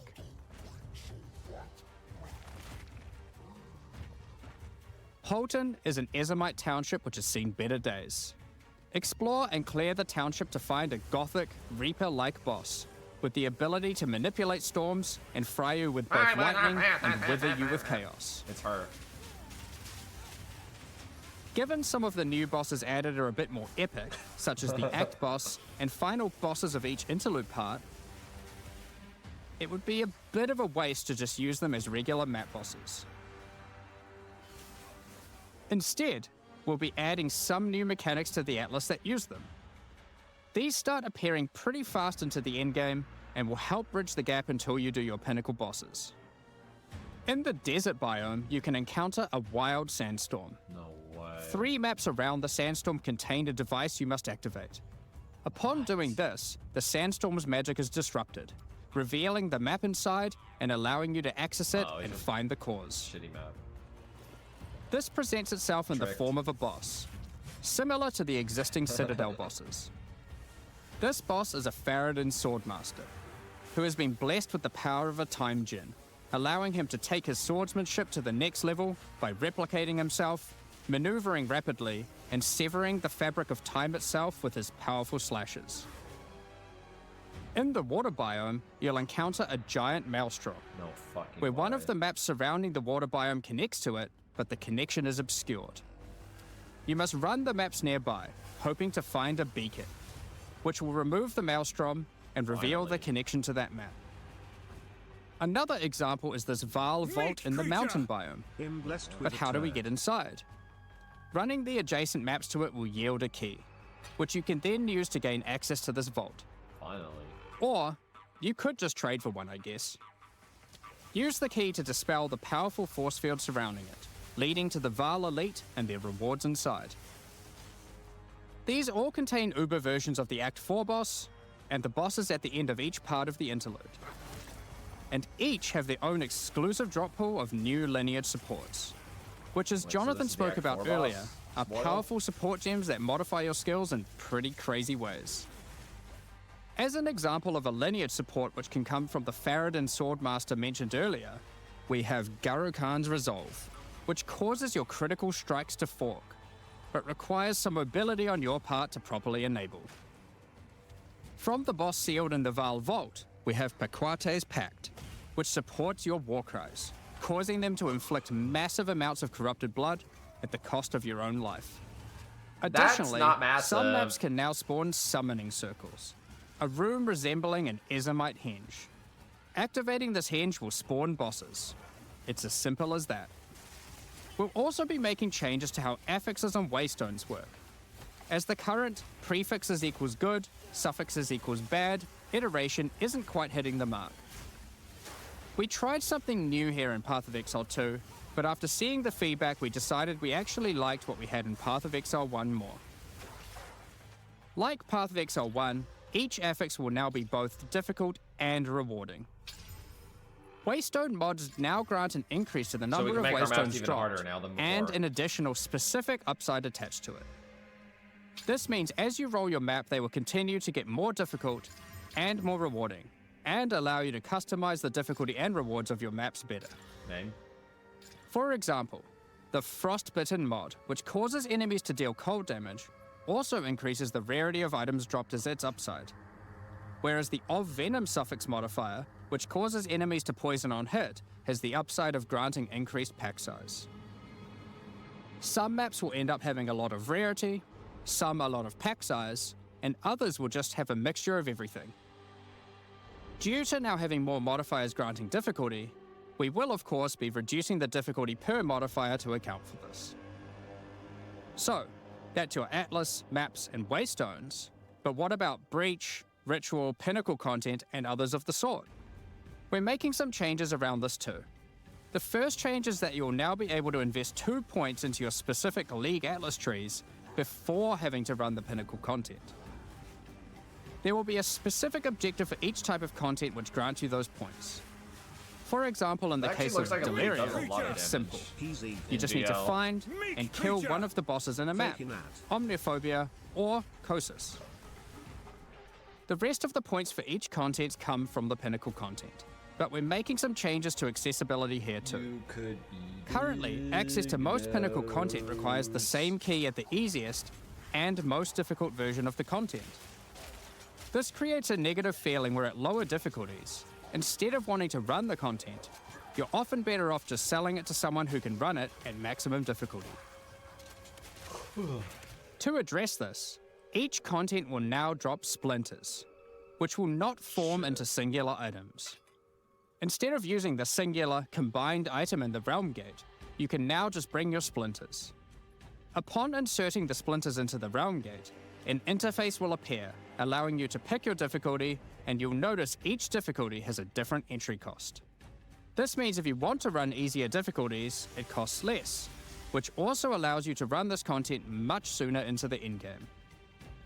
Because these encounters now just require splinters, their corresponding Atlas tree no longer affects the difficulty of them, and has been changed to purely affect the content and maps on the Atlas.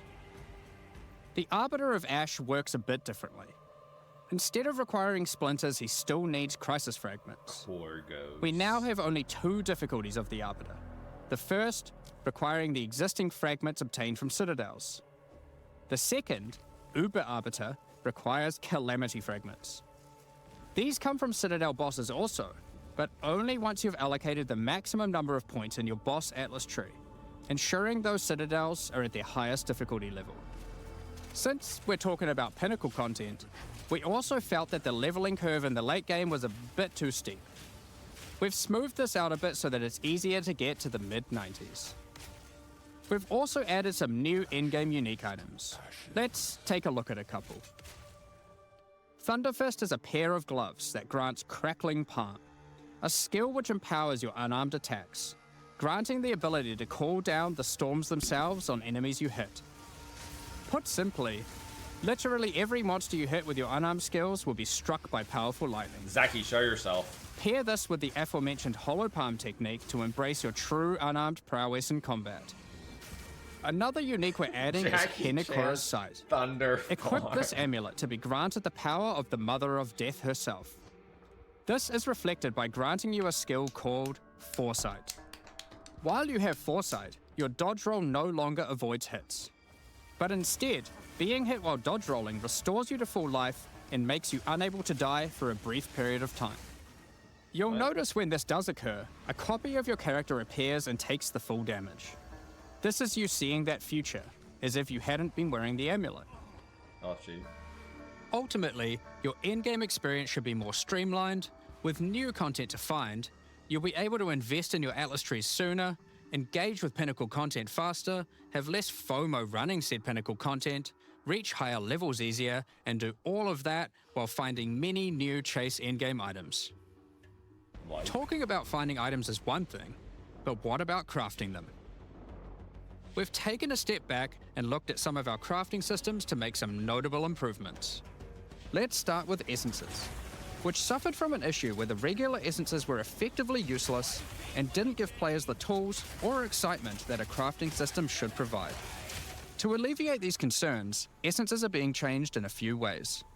Firstly, they're being changed to function like regals and add specific modifiers with specific values, meaning you know exactly what you're going to get.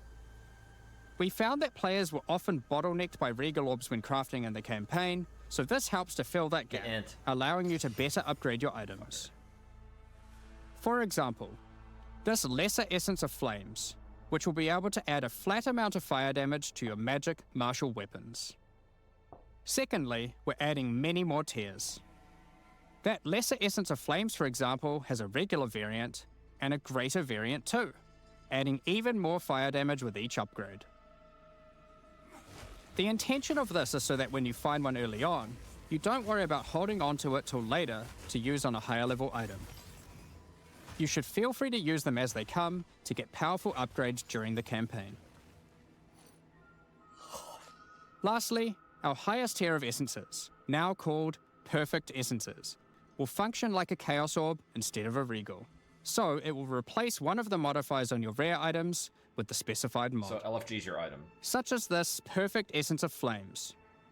You'll notice this one doesn't just add flat fire damage like the ones before it. The Perfect Essences often give something a bit different, with some opportunities to be pretty damn powerful. There are many different essences, each with many tiers, covering many of the more core modifiers you'd want on items early on, through to chase specialized ones for in-game. Speaking of in-game, we really wanted to expand our crafting options for late in-game crafting projects. You might have noticed that at in-game, you get way too many transmutes. Wouldn't it be nice if some of those didn't drop, but instead you got something a little more powerful? At higher levels, you can now find Greater Orb of Transmutation and Perfect Orb of Transmutation. These can be used on normal items to upgrade them to magic, ensuring that the modifier generated is of a minimum level. This is similar to how you find higher tier items on the ground, but for crafting. These higher tiers will also exist for Orb of Augmentation, Regal Orb, Exalted Orb, and Chaos Orb, meaning you can get all of the orbs required to take your item from normal rarity to a fully completed rare with guaranteed high tier mods. On top of these new core crafting currencies, we wanted to make sure there are powerful crafting bases to use them on. Now in endgame, you can start to find exceptional items. These are items that drop at normal rarity and are perfect for your from-scratch crafting projects. They can come with extra quality, up to 30%, or an additional socket to use your crafting socketables in. And yes, they can be corrupted for yet another socket. You can also get exceptional unique items. To add even further to your crafting arsenal, we've added a whole suite of new omens to ritual content, and removed some of the more unimpactful ones that weren't being used. Some of the new omens include the Omen of the Ancients, which will cause your next Orb of Chance to not destroy the item, but generate a random unique of the same class. or the Omen of Sanctification, which is my new favorite. This will cause your next Divine Orb used on a rare item to reroll the values of its modifiers, allowing it to exceed the normal minimum and maximum values. What? Raising the ceiling on the new most powerful rare items in the game. This Omen will also cause your item to become sanctified. Sanctified items cannot be crafted. That's bullshit. Just like corrupted ones, so consider carefully when you use That should have gone this. down. Another is the Omen of Chaotic Monsters, which will cause your next Chaos Orb to reroll all modifiers on a Waystone, allowing you to fix your maps if you get some modifiers that are not feasible for your build. Besides these examples, there is a huge variety of new omens for you to discover in your ritual encounters.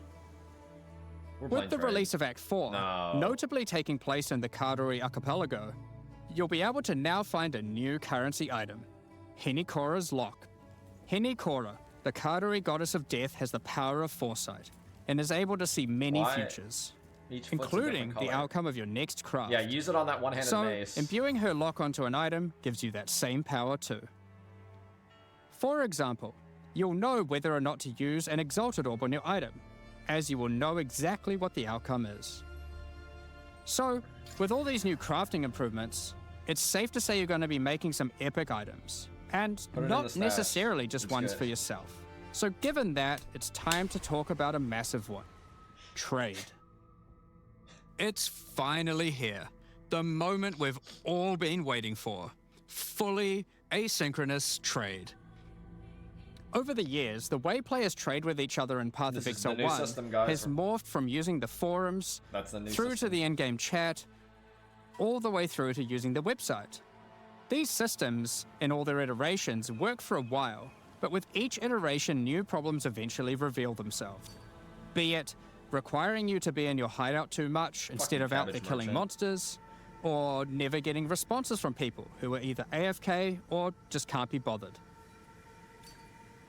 In order to finally solve this, and this has been a long time coming, we're adding a new system that allows you to buy items from other players without requiring the seller to be present. They can continue farming, killing monsters, AFK as they please, and can even be offline. Those gold With the introduction of King's March in Act 4, you will encounter Ange, assistant to Rog in the Meridian Free Traders Company. Over the last 2 decades or so, since Path of Exile 1's storyline, Faustus has handed down his knowledge and expertise to Ange, and she is now ready to take over his business. If you have a hideout unlocked already, you can immediately invite her there. If you don't have a hideout yet, you will need to acquire one.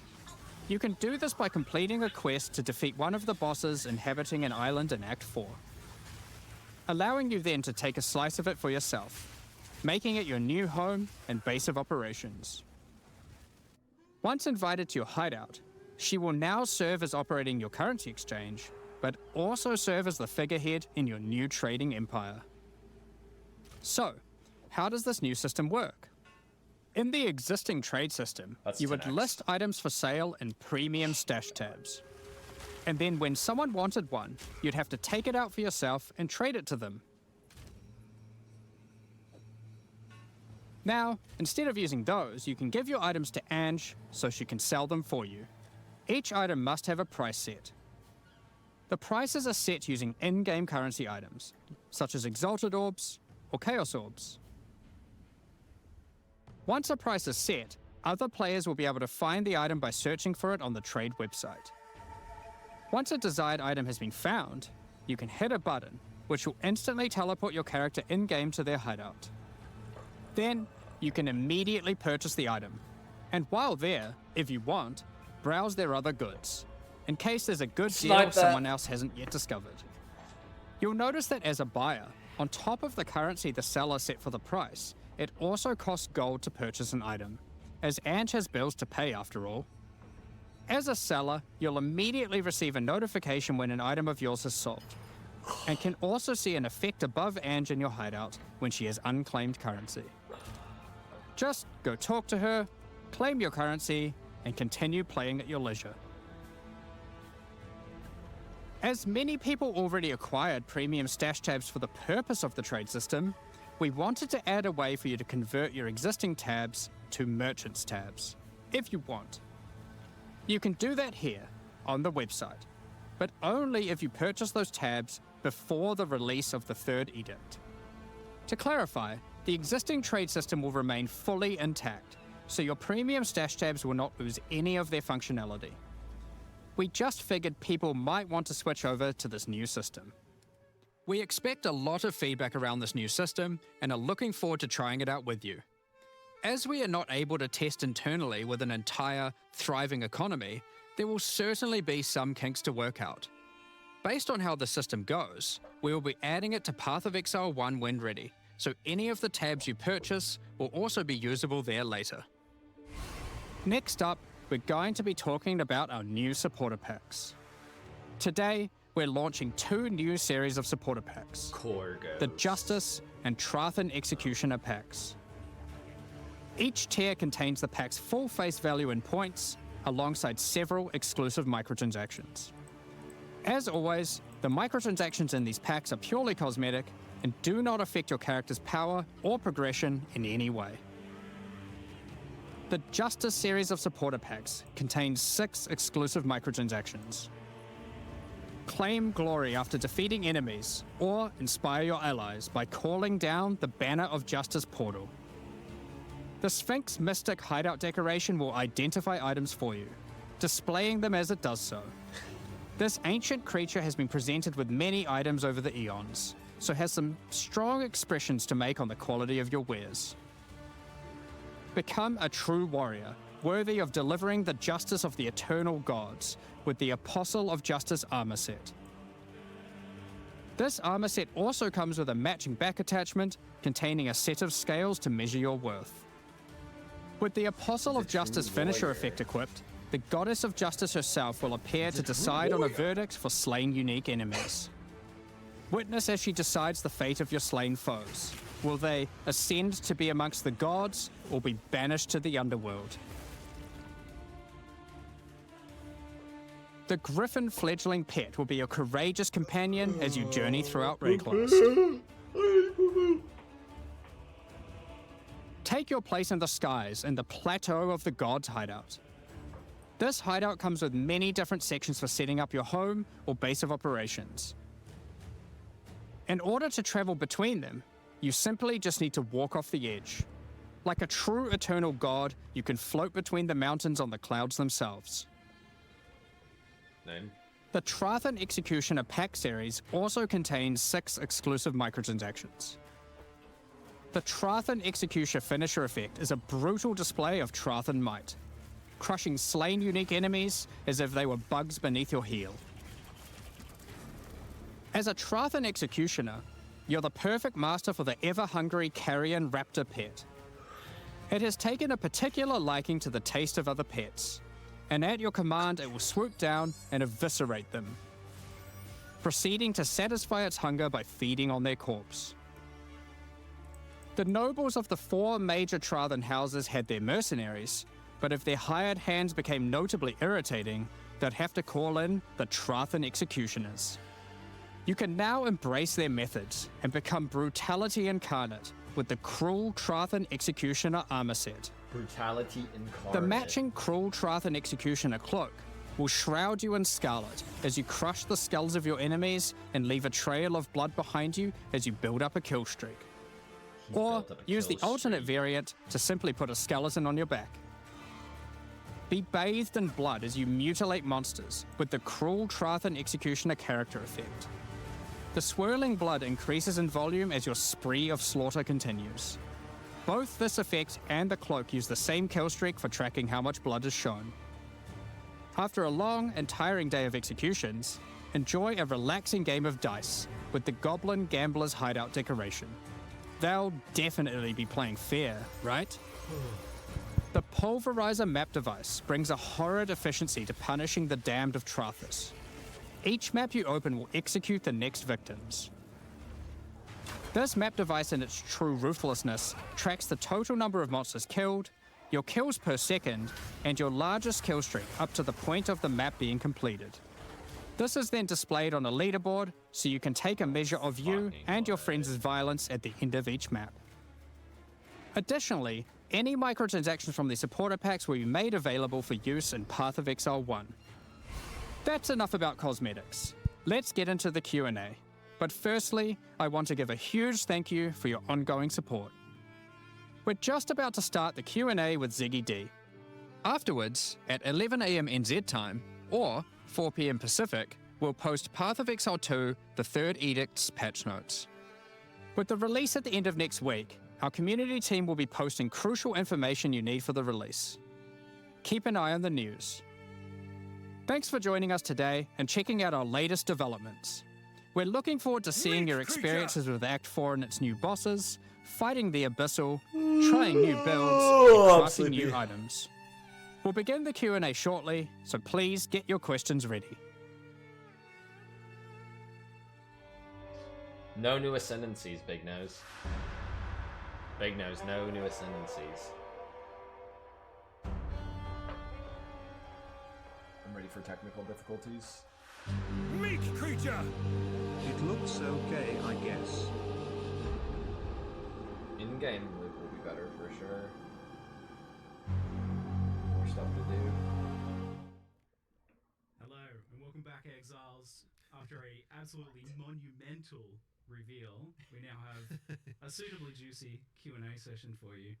Probably like 2 hours or something, so grab a cuppa, grab a snack and settle in. I'm joined once again by Jonathan and Mark to discuss a lot. The patch that had to fix all the things, right? That was the goal. I mean, we didn't quite get to literally everything, but we certainly managed to do a lot of things that we were very keen to do. Yeah, you guys are telling me that this What? was uniquely nerve-wracking. Zachy! Because there was, I guess it felt like there was a lot of pressure on this one to fix everything. Absolutely. I mean, look, we've obviously got a lot to prove. You know, we need to make sure that we're like that. Well, put it this way: I wouldn't want people to feel like we that we don't have answers to a lot of the things that people. I mean, if the trade thing actually works out really well, it'll be a way better. We tried to do as much as we could in one. I don't know about those gold prices they were showing though, like 20k gold. We got to quite a lot of it, and I'm thinking that people will be a lot happier with this release than they were with the last one. Yeah, I was pretty shocked to see how much was in this one, especially given that you've moved to this kind Yeah, of... that's a great point. Like, I'd like to chip in here. Yeah, so what about the Druid? One expansion, which also had a lot of Where's the pressure. Druid? And, yeah, but it's certainly hard. I mean, look, the yeah, true. That's a good point. That's a really huge commitment. So I'm certainly going to be happy with the first campaign because we're going to be back to normalcy again. But yeah, is the Corvo's dance guy in chat? Corvo's dance guy? Corvo's dance guy, you do? You know what, the Druid? You know, and not necessarily the in-game players as well, because you've got all of the, you know, the new campaign stuff. So it's like a pretty big deal for all that stuff. But it also meant we could take a bunch of that stuff and move it into the in-game too. So the in-game kind of sees a big expansion as well. So yeah, it's been quite a good one. Yeah, I remember early on we had the process actually. We just literally grabbed my. All right, here I'm gonna max this volume. Yeah. And I'd say it's still not a pretty strategy we've done to this degree, this methodically before. Right, where we were like, okay, we have to solve everything on this whiteboard. Yep. Literally made a tier list up there. Yeah, like, this is T1, this is T2. We like, actually fully of every problem, and you know there were things in there audio's like, fucking terrible. Performance and things that aren't necessarily the actual game content. I mean, the very one at the top of the list was campaign as a slog, right? Like that was the one that we were like, we got to solve that.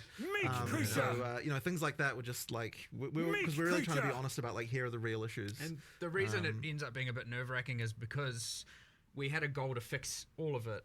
And we didn't get to fix. We aren't fixing literally everything. We're fixing almost, a lot. And I'm sure a few new problems introduced here and there. However, obviously, as we're watching Twitch chat, there was a huge amount of stuff about towers. We had a plan; it was on the list. It just unfortunately we couldn't get time to sort it. So that's one of the. It's probably the notable one, I would say. Yeah, so we'll kind of discuss around your vision and stuff for Endgame soon as well, so that you can give people some reassurance about like where you want to go with that. But we should also mention just the other elephant in the room, or the lack of the elephant in the room, with the druid. No elephant form, but the joke kind of works. So it seems that druid has been uniquely challenging to get shipped. It's been something you've been working on for a while now, and just getting it right. What has been the challenge with Druid and getting it out? Well, I mean, okay, so we started believing that we were going to have Druid in this version. And that was the case for at least 2 months of the 4 months of development that we were that we had here. And obviously, like a bunch of work had gone on before that as well. But at some point, we realized, like, you know, that we don't want to have the mistake that we effectively had with 020, where like we put a huge amount of effort into the class and then we didn't get time to fix like all of the concerns that people had outside of that, right? Because obviously the same resources go into making a new class as go into balancing the old ones and making all that stuff, right? So if we don't have the balance in like a good place, it kind of feels a bit bad to like be throwing in a class that's kind of effectively disrupting that. So then what that meant was at some point we're like, okay, since we don't believe we can get both the class and all these other balance changes we want to make in at the same time, it's actually better to cut the class and then have the balance changes instead. So that's what we ended up doing, and obviously it was like a really hard thing to cut because obviously like, you're going to have another one without a class, like it feels really terrible. But you know, we've got the philosophy now of like we have to make sure that we're in the release month that we say we're going to be in. So therefore something had to go, and unfortunately that was it. But it means we've obviously got a huge head start for you know, when we actually do I it mean, next Endgame's time. going to have. And I mean, look, there was so much stuff that was cut, like even as large as it is, like you know, there's like ascendancies and all sorts of stuff that was going to be there, and you know, we'll get to it. But yeah, more important to just make sure that people are happy with the stuff that's in, and make sure all those changes are great, and you know, make sure obviously you've got answers for stuff, right? I imagine for Druid, it's a big part of it's just like hope is the that dude get the subs. looking- Look who got gifted sub. Show yourself. It's hard. Holy there's so many Podan stuff gifted to a go sub. making, each form feel right. Show so yourself, Podan. But we'll get there. Like I don't think we're that far away from it now. So you know, it's just a question of prioritization. Yeah, it seems like it would. It's probably the Podan. hardest He got class gifted a of sub. all then. Might be. Yeah.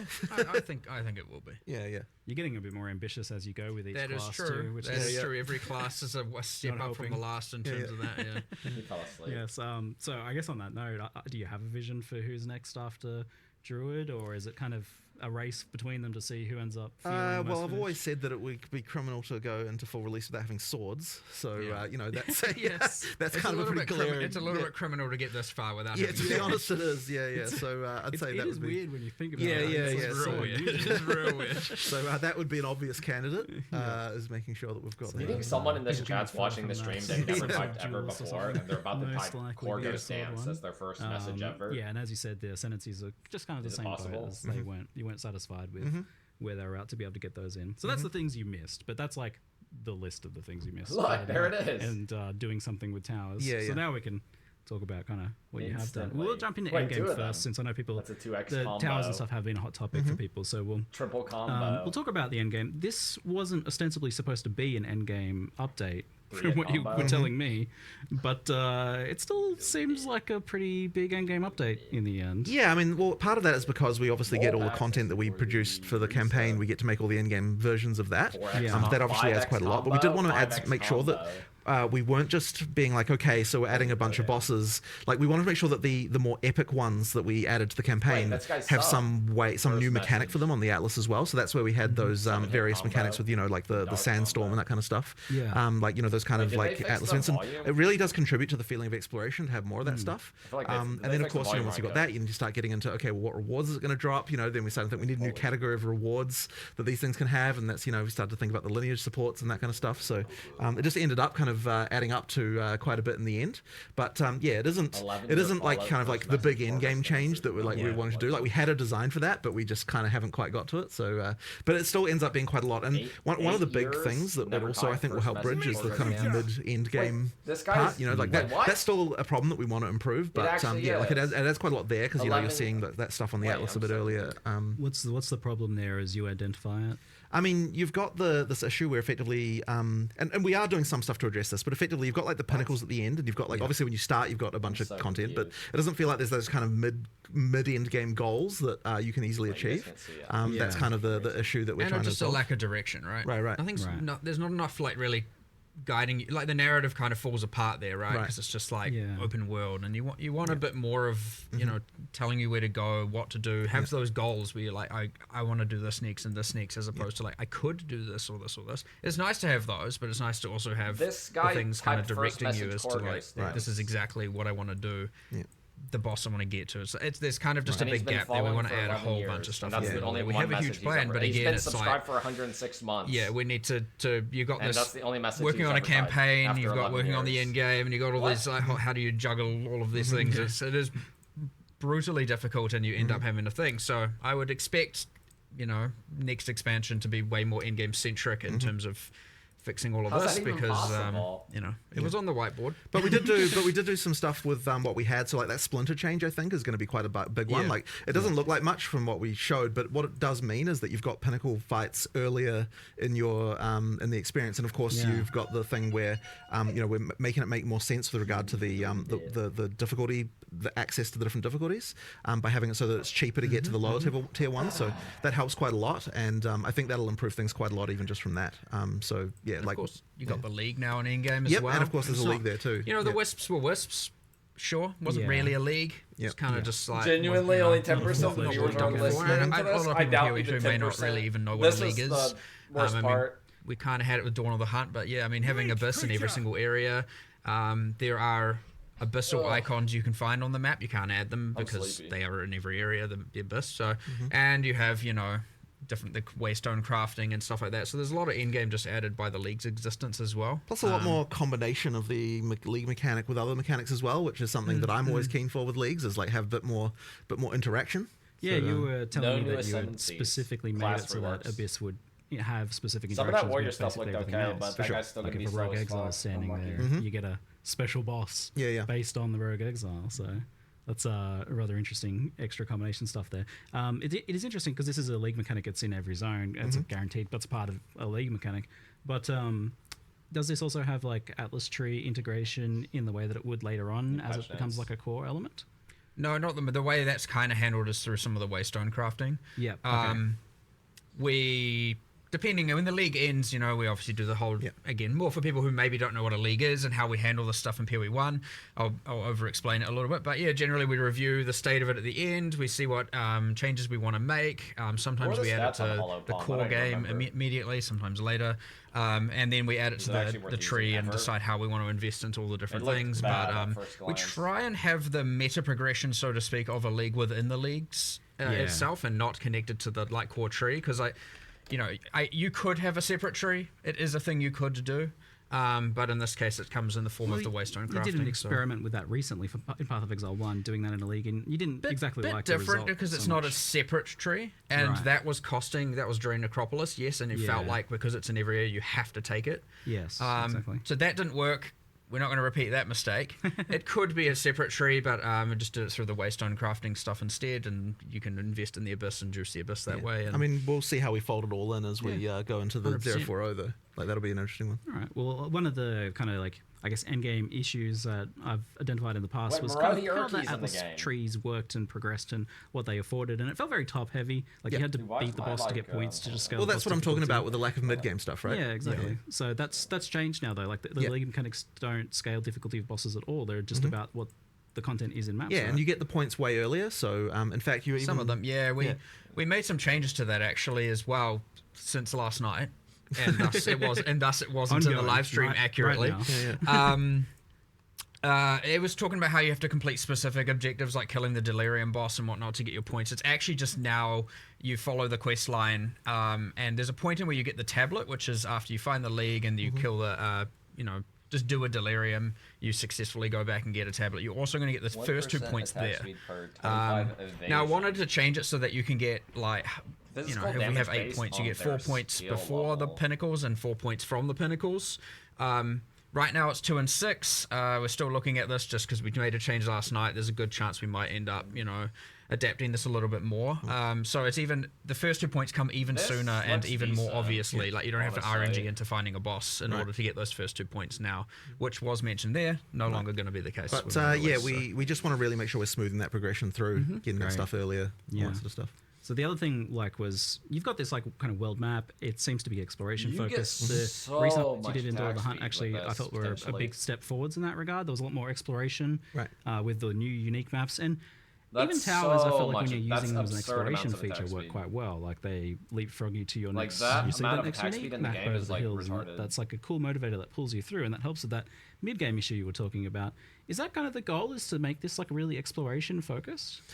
It's certainly something that I really love, and the more things you add to the Atlas, the more it feels like you're finding things. But yeah, Like, you so can we get, like, definitely appreciate the 200% concern with towers like, being that attack you've got this speed. tension between having to you just turtle played in one evasion. location versus explore. Yeah. And so that's something that we need to look into addressing. But I don't want to get, kind of like, like talk 200% explicitly about attack exactly speed. what we're going to do here, just because Fair enough. you know, there's like That's obviously a triple lot in attack flux speed. there still. But That's yeah, triple it's something attack that we understand the problem, I would say. Like kinda I would nuts. understand that there's an issue, and so yeah, we will. I don't know what skills you would use We will with be that. addressing that a bit later. Yes, the brand name of Looks kinda towers good. seems somewhat marred currently. Like, it seems like almost Right, no matter what yeah. you do with them, there's going to be some sort of maybe just delete towers because we have the bad association with it. That is going on. that is a concern, but I suspect that we'll still want to keep them at least for just vision. Like even if we remove Yeah. the mechanic and do other stuff, like we'll just keep them there. So I still think it's fun to just find a tower just to get a circle of It's not vision a lot around of it. So damage. I don't think that's the For part that I don't people even aren't happy remember- about with that's them. not even So that much damage. therefore it'd be fine to keep that and move like other power sources and other things that you can do That's somewhere else. And I even like the empowering. That's the not even that maps, much 'cause damage. That is an element of control, which is another Right. thing people Well, have I issue with mean, this. I don't still know. want something that does I feel that. like I just I've- think that it I've- needs to I've work seen differently than how it works. 1,000 Yeah, times. I guess the issue seems to no, come down right. to, from what I These guys are see, rambling and too maybe fucking chat might loud. have other things They're that they mention fucking about loud. their issues with towers, but the issue, as I see it, is about that feeling that you still need to be stacking tower mechanics on top of other stuff, and if you're not kind of bringing all those things together, then it feels like you're Well, wasting time. my fundamental issue with Quality, them is I the guess way quality that is not you on it. know that something sucks before you even run it, and that's always bad. The sockets Like are pretty effectively, it's like weak on okay, this. like if you're running maps that don't have a tower around them, you're like okay, well I know this is bad, or and so I feel bad because like I just have to get to the next tower, and then like when you've done one tower, but you know that two tower overlapping is a thing, then you're like okay, well I feel bad running a one tower overlap thing when I know that two tower stuff is a thing as well. So there's just this problem of is like you just know that all it you can sucks spell like beforehand, that, and I think right? that's never a good thing. Like Yeah. it's actually the opposite of the This action can't RPG exist in the game. This philosophy is way of too like the strong. reason you have random drops is because like you know any monster could be the one that drops the next thing. Exactly, And if you don't yeah. have that, then it's like you feel bad for playing the content because you know it's not the best already. So you need that like random element more. So yeah, there needs to be some adjustment to make that better. Yeah, do you think that's like bringing up what the base map experience can be in terms of its upper potential, like adding more interesting confluence of variants? I mean, look, I always like more interesting combinations of stuff to happen, but I don't necessarily think damage that is the this core on a- problem is on a like pinnacle lack of boss? ability to juice things. Yeah. Like I think the core problem is to do with the fact that like you don't. Like you know when it already 7 sucks, as I said. times? Like, it's just kind of like that thing Damage, there. is So we that need to right? sort of 7 like times? there will This need to be is- some this approach is to solving 600% more like making it damage? more controllable, like it like you know more deterministic in some way, like you know just Right? something along On a those pinnacle lines so boss? that you can so that you It's don't like have this feeling of 600% like more damage, right? because of Something like that. because of a thing I can already see that sucks. You do this 25 experience damage is gonna be worse normally, than and what then I'm you would do hoping for. 175. So It's 600% more somewhat related damage. to this, another thing I see brought up all the time is Think about how stupid that is. being able to This kind can't of exist in the game. choose This is what 600% map more you're doing, damage. and just being able to exert On more pinnacle elements of boss. control. Why I is that saw in the a game? post in chat That's like just the there that worst. was like That's the worst thing idea I've ever of seen. being able to kind of erect a tower where you want it, Right. rather like is the this element of like being able to control, choose your maps a little bit more, or have a Zach, bit you more show influence on yourself. what's happening. So I think having control over what content is there is good, but I don't know that I want to lose the fact that you still have the Atlas fundamentally where Like that's you so stupid. like the actual map areas you get are random, and part of the reason for that is that it gives us a lot of opportunities Pinnacle to do bosses have interesting things 75 with res, you the know, like hard different ones. maps can have different things that they drop and other stuff like that. Like there's a lot of that sort of Yeah. stuff that's like quite nice. Like you can actually have a unique map be way more powerful if like it's kind of you don't know exactly when you'll encounter it. So that kind of stuff is quite nice, and we want to do a lot more as well on the Atlas, like just more stuff to find. Like when we get to 040, I really want it to be that like you know you really feel like there's just cool stuff in every map that you might be finding Yeah. that's like you know that's way more interesting. And as I said, that stuff, the problem is if you have full control over literally being able to run the same map every single time, like the same like base area, it means that you don't have the ability to say, okay, well this map can randomly have this thing that's just like really awesome that you know always drops a unique or something like that, Yeah. because then you're just going to run that map over and over and over. So I still like some ability to have to find the good stuff in the Atlas, Well, but that's we just where- need more control over what mechanics you can spawn there and that kind of stuff, Yeah. and like not having the experience of like if I didn't get this exact overlap, then I have this bad experience. And that's where exploration actually comes from, as Yeah. well as is having some element of not having that control as well. So maybe it is the case more of just keeping like juicing up that exploration aspect Right, of it even right, more. right. Anyway, that's Sure, maybe. it already felt like a big improvement with that last one, and we're getting Right. the new maps and the new mechanics and things scattered Well, that in Fob the Gun's full despair zones as well. mode. So They it seems like there's a didn't- fair bit more going Yeah, on. the main point, like we did what we could, 100%. Now instead he has And to you know, 040 abyss expects craft every a map. lot more improvements there. But again, we focus more on everything else. Yeah. The there's a an insane amount of content there. You know, it's we wish Towers was in that list, but it will be. Don't worry. Yeah. These things are coming. We're aware of the problems. We are aware, like 100%. You know, it was expected when we got to that section to see a bunch of. And I think a lot of people are going to be getting a chance to I'll be experience some stuff honest, they didn't experience because it came that later in new the last armor league, mod, and maybe they had tapped out the before then. armor so, mitigates elemental there's damage. a good I don't bit think of it's extra that stuff good. to explore there, maybe with this one. We'll look back around would to be endgame if people broken have in more questions that POE they 1, post and that we pull but from in the chat. POE 2, we'll move on to the you don't really have Hack a 4 fixes. and You the have to cut your interludes, rest. because that's a Unless pretty you're big playing thing. Smith and Obviously, getting rid of I don't Crawl think it's that was a good. priority. You wanted to do that as soon as Yeah. possible. There's I don't been this even think it's that problem good. that you were I think it's kinda laboring over bad. for many months about how to do that, how to add Act 4 without having to The add numbers look too the rest small of the to acts me. all at once, or do some weird The numbers would have to be a lot thing. bigger. Well, you've come up with making more acts to solve the problem instead of So there was certainly some skepticism when I first proposed this about like how can we possibly want do that that? one on POE, But basically, the main thing there was that like okay, so the interludes are not exactly the same as an act in terms of like each one of them is like a straight line, like you're going from here to here. There's no like like different. There's no complexity around the plot or anything. It's just like a single goal of like someone's telling you to do this, go deal with it. There's bosses along the way. There's new areas along the way, but all of that stuff we can use in in-game as well. So that means we're not kind of wasting any of the arts. The only thing we're really wasting is like a kind of like a little bit of like storyline structure around it. But as I said, it's not nearly the same level of like narrative structure as what you get in like a full act. And that's something that and ultimately what we realize is to get from the end of Act 4 to the end game level, all you need is like 20 areas roughly to kind of to bridge Do you that think gap. this is live, or And do so you that think means this is that I was like, you know pre-recorded? what, like with like 20 areas, I reckon we can do it if we're like we're using a few mechanics from maps, we're taking some we're doing a lot of art reuse, that kind of stuff. Like we can find a way to make something pretty quick, and it won't necessarily hold up for like years and years, but it will certainly be good enough for just like for a relatively short period of time. And by the time you get to that point anyway, like you're usually pretty fast as a character. You're like rushing through just to get to end game. So I think that that'll end up being like you pretty have no idea damn what good they're for the talking time about being. on Plus this new bosses, new stuff to experience. Like in my opinion, it was a no-brainer to do it compared to Deflect is a big some weird L. thing like having to repeat Act 1 and 2 again or something weird like that. Like that just wouldn't have been good. And we really wanted to get rid of Crawl. I mean, like we never wanted Crawl to exist, right? It existed as a compromise.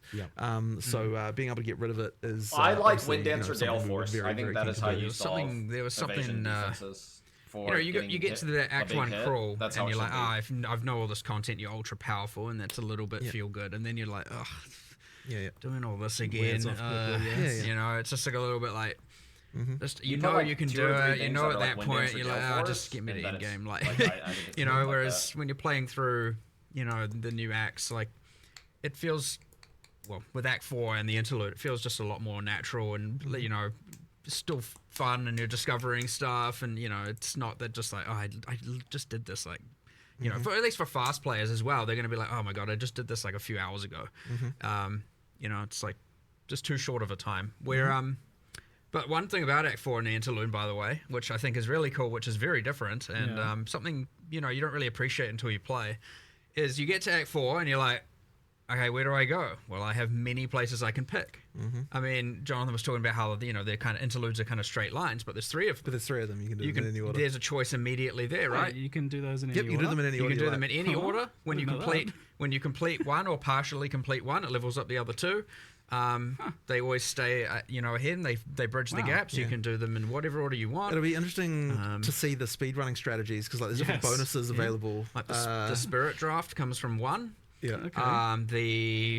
Where another might be more passive point heavy, and another might be more permanent bonus heavy, and another, like, there's going to be all kinds of crazy stuff going on there. So you go in Act 4 where you've got full freedom of like choice of which island you want to sail to.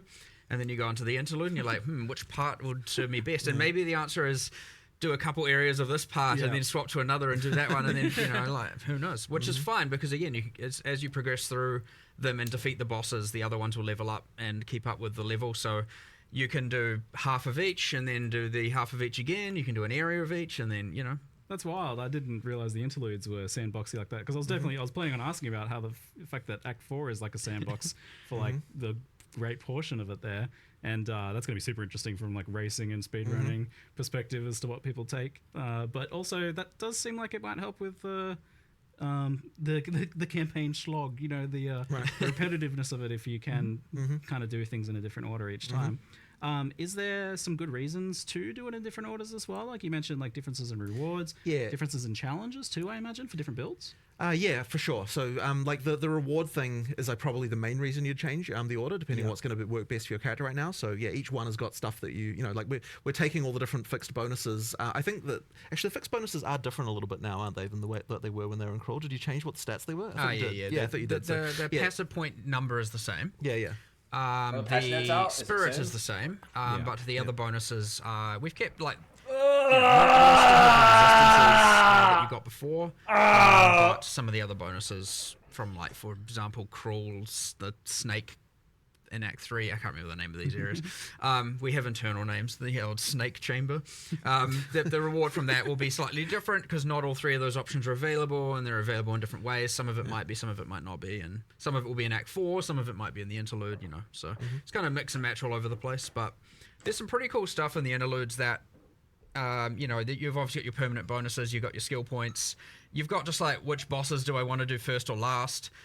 That's all nice, but you have a little other things subtle. Like the first area of one of them, I'm gonna be as spoiler light as possible here, has a wandering vendor that sells, guaranteed rare caster gear, and you can go and be like, I'm gonna go there, check that if I'm a caster, and then I'll go to the other two acts, because that might have like a straight up weapon upgrade.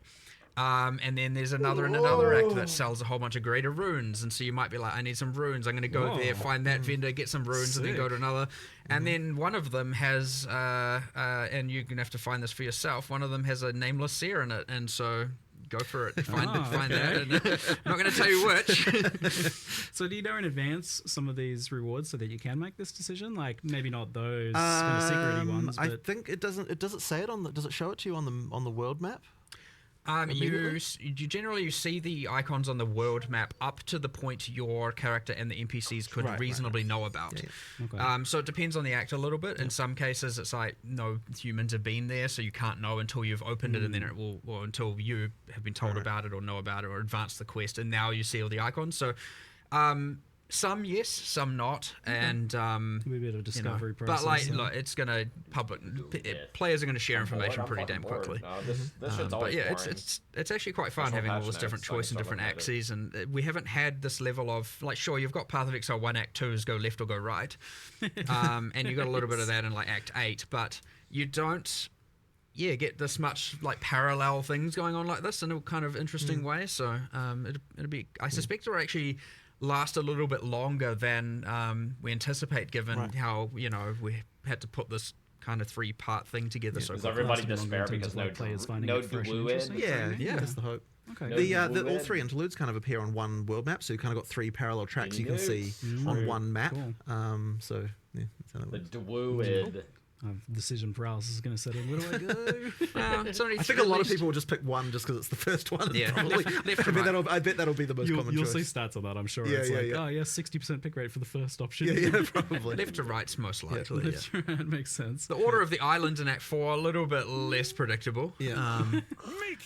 One of those islands, like, there's four permanent bonuses kind of going on in one area kind of thing. It's like because Ice Striker. I'm not going to tell you which ones. But, I'll have to figure that one out, eh? Someone will do it, figure it out. Make the progression guides. But I like the idea that it could be different for different builds too. That would be very cool if that ends up being the outcome, because that will keep things fresh long term. Yeah. There's a good reason to do it differently and doesn't just get kind of immediately solved. Yeah. So Act 4 was planned to have if they didn't nerf ascending, but Falling that wasn't Thunder, you're mentioned probably here, just so Yeah. ready yet. Didn't quite get time for it. With It'll be stuff. coming a bit later. But you can What are still the there's chances still a they quest to nerf go Falling to the place Thunder? where that is happening. But and we added like a kind of another reward there, just for the time being. Yeah. But yeah, later on there'll be that. You don't The think amount they of work nerfed it? required to make that trial just unfortunately wasn't quite compatible with making all of the other stuff we made. Probably if we hadn't made Of the the three interlude, we builds I would have been able to do it. played, But I I think the played interlude was more Ben important just to get rid of Shockburst, Cruel. So yeah, we ended up making that Deadeye, decision. But and we'll I get to it. played the Katava, I'm like so Smith, stoked Cruel's Mace. gone. It's if it's Then I what played most of us Invoker, imagine it's going to be, I Falling can imagine where a lot of that work comes Falling in. Thunder was the So, best build by far. for you guys. Is it something all that you'd three like to that I get ready for played. next league? Then it sounds Not like. even close. Well, I don't want to promise anything because at this Yeah, point fair we're enough. in the mode of Not like we'll even cut stuff close. if we need to make the release happen. So I wouldn't want to promise anything, but that would be nice. We'll just have to see. I guess the other question then is, do you think it'll be like different enough and appealing to people who don't necessarily want to ascend the other ways? Well, it's certainly different than the other ones by Play a very volcanic significant division. margin. So I think that'll be that'll be interesting. And what's the vision for how ascendancy works long term then? So is it the idea that you ascend once in Act 2, once and then again in Act 3, and then again in Act 4? I mean, you will be get able to do 6 it that points way, but if that you way? want to do other, I mean, yeah, that's a way to do it. But if you want to, just if you like a certain trial better, Really doing it that passionate. way is also fine too. It's just interesting because there's like not as much of a gap as there usually is between those first 6 Guess not. months that way. I Like they're guess quite not. rapid fire. So and then it would be a big gap until the end game, and you do your choice of fourth one. Yeah, I mean, I guess we see that as fine. Like you kind of want to get your build locked in to some degree by the time you get to that sort of I level. kind of like it. It's just different to how it's been done in the past before, Right, right? right. Where we had, where it was like right at end game, you did that third Yeah. one. So that's interesting stuff. So a big part of this obviously is then continuing the campaign slog kind of discussion was just the speed of the campaign, how that tied in with difficulty, zone sizes, and things like that. You guys did a whole bunch of big What are they talking changes about? I think a couple Act weeks 4 into are the the Yeah. last league where you reduce zone sizes. Yeah, and things yeah. like So we that. did a bit of that. That's one of those things that's a bit hard to see exactly until you've played it a couple of times. Yeah. So I like, for example, right now, like the first time you play through Act 4, I doubt you'll be worried about zone size. Second time, then it might then start to realize like what places are too big and what places aren't. So there'll probably be a little bit of adjustment to that, even as we do the first couple of patches in Zero as well. Just because, like as I said, it's actually a bit hard to appreciate until you've kind of played it a few times. But the sprint helps a lot. Like sprint is a big deal as far as like changing how the game feels in this regard. So if you're fast and you know how to use it well and that kind of stuff, you can motor quite a lot more than you were. It'll be interesting to sort of see how how many people are using that all the time versus how many people are kind of just using it all the time. You have, well, yeah. But the thing is, you're an experienced POE player, right? Like you're gonna be But like like, there's a fun risk reward to using it that way, though. Like, if you are just using it to traverse or like backtrack or something because you go the wrong way, or Sprint into a something pack like and that, get instigate? then it's pretty cruisy and it works well for that. But it also is a very powerful How does combat tool. What do you get knocked down if you get hit by a boss is anything doing while something, sprinting? you can Is that get how it works, further or away is than you the, could or do have. you, for boss can you take a stuff you couple can, hits? although it is dangerous, right? Or is it literally the first if hit you knocks you screw, if down you and screw then it you up, die? then you get knocked down. Yeah. But I think the thing that I find kind of interesting about it as well is that like you can skip monsters now more easily, and that means that if you are Like, I overpowered think due to people are gonna getting a good fucking item lose drop their or something like minds. that, you can kind of motor through a couple of areas a bit more, like sort of then catch up to the point where you sort of feel about right as far as the difficulty, and then keep going from there, like more specifically. So you've got that kind of tool at your disposal. Not something I'd expect like new players to do, or like players who kind of don't want to engage with that stuff. But if you're talking about like like the person who's playing through the campaign the fifth time, certainly that's an option that you've got that can kind of speed you through a little bit faster. So that's something as well that it kind of does. Just because you are faster. I was than pretty basically close everything. though. I said D2 So, run you know, walk kind of you can- thing or you can something. just get past them if There you want. were a bit of like It would be a button that you like toggle. Good players, like like another knowledge keybind players on your knew how to character, move a lot basically. quicker. You know, there's a bunch of skills. You get animation Yeah, but you canceling. You didn't- got shield so charge. yeah, and it's true. blink It's true. The and- speedrunners already have a way, but like no one really wants. Like, obviously, you don't want to be doing that all the time, right? Like unless you're like really dedicated to speedrunning. So. niche, unintuitive, and whatnot. So like there's a simpler way to now close the gap between the players who knew all of that and the ones who didn't, and which is great. And maybe maybe a lot of those players are still using all of those tools with Hollow even Palm, on top of this, and that's fine. I actually wonder if like the sprinting is faster than like the shield charge, dodge roll animation cancel shenanigans. Haven't exactly done a race. Yeah. I think it's close. I'm pretty sure it's relatively close though. Yeah, the difference there. There's I know there's some passives on the deck side of the tree for like slightly increasing your speed while sprinting, and a few other different things while sprinting, like increasing your evasion while sprinting, and so there's some of that going on as well. That maybe when you speak into all that, you have a more of an advantage over those other skills. We'll see. 3 times dodge roll a bit for the sprint too. Hollow Palm is like you change your weapon for 3 times attack speed, basically. You can. I think that that's one, pretty accurate. Man, I'll tell you what. So is that worth? This is kind of inside baseball stuff, but that's 3 times damage. Like way harder to implement than you might expect. You'd have to get all your damage you just from add a speed buff, but like getting it to be smooth and like feel right, and like all of the stuff around like turning at the end and like all that stuff, that was really really hard to do. Like it was like there was like a programmer for a very long time just working on sprint issues. Like holy crap. So yeah, like it's one of those things that I guess it depends on how much like what even has big flat in POE 2. Needs to be those gloves had a lot, and then 2 rings with ingenuity. Is there literally anything else in the whole game that gives flat damage? And using sprint, I use sprint in the Sanctum, and I was testing earlier, and it's so fun doing some of the things with sprint. It's like we're like mega long dodge rolls into sprinting is gonna so fast. Yeah, I mean we've in general just improved mobility. We've improved, and even outside of that, it's like talking about sprint, slog, fast. Like there's more to it. There's obviously dodge rolling has improved. The mercenary slow while reloading, but also something like Jonathan and I both just randomly did one day, just logged in on live. We played mercenary, and we were both just like, what happened? What did we do? What has gone on here? Well, I this believe feels terrible. It was the 0-0 change that related to like contact points or something. There was something like that I think broke it. Because the thing is, it wasn't actually feeling like how it felt before we released. Yeah. So it's like, oh crap, we need to fix this. Something went wrong drastically there. That one really improved it. But we also made a change where you're a little bit faster coming out of when you're using a skill while moving.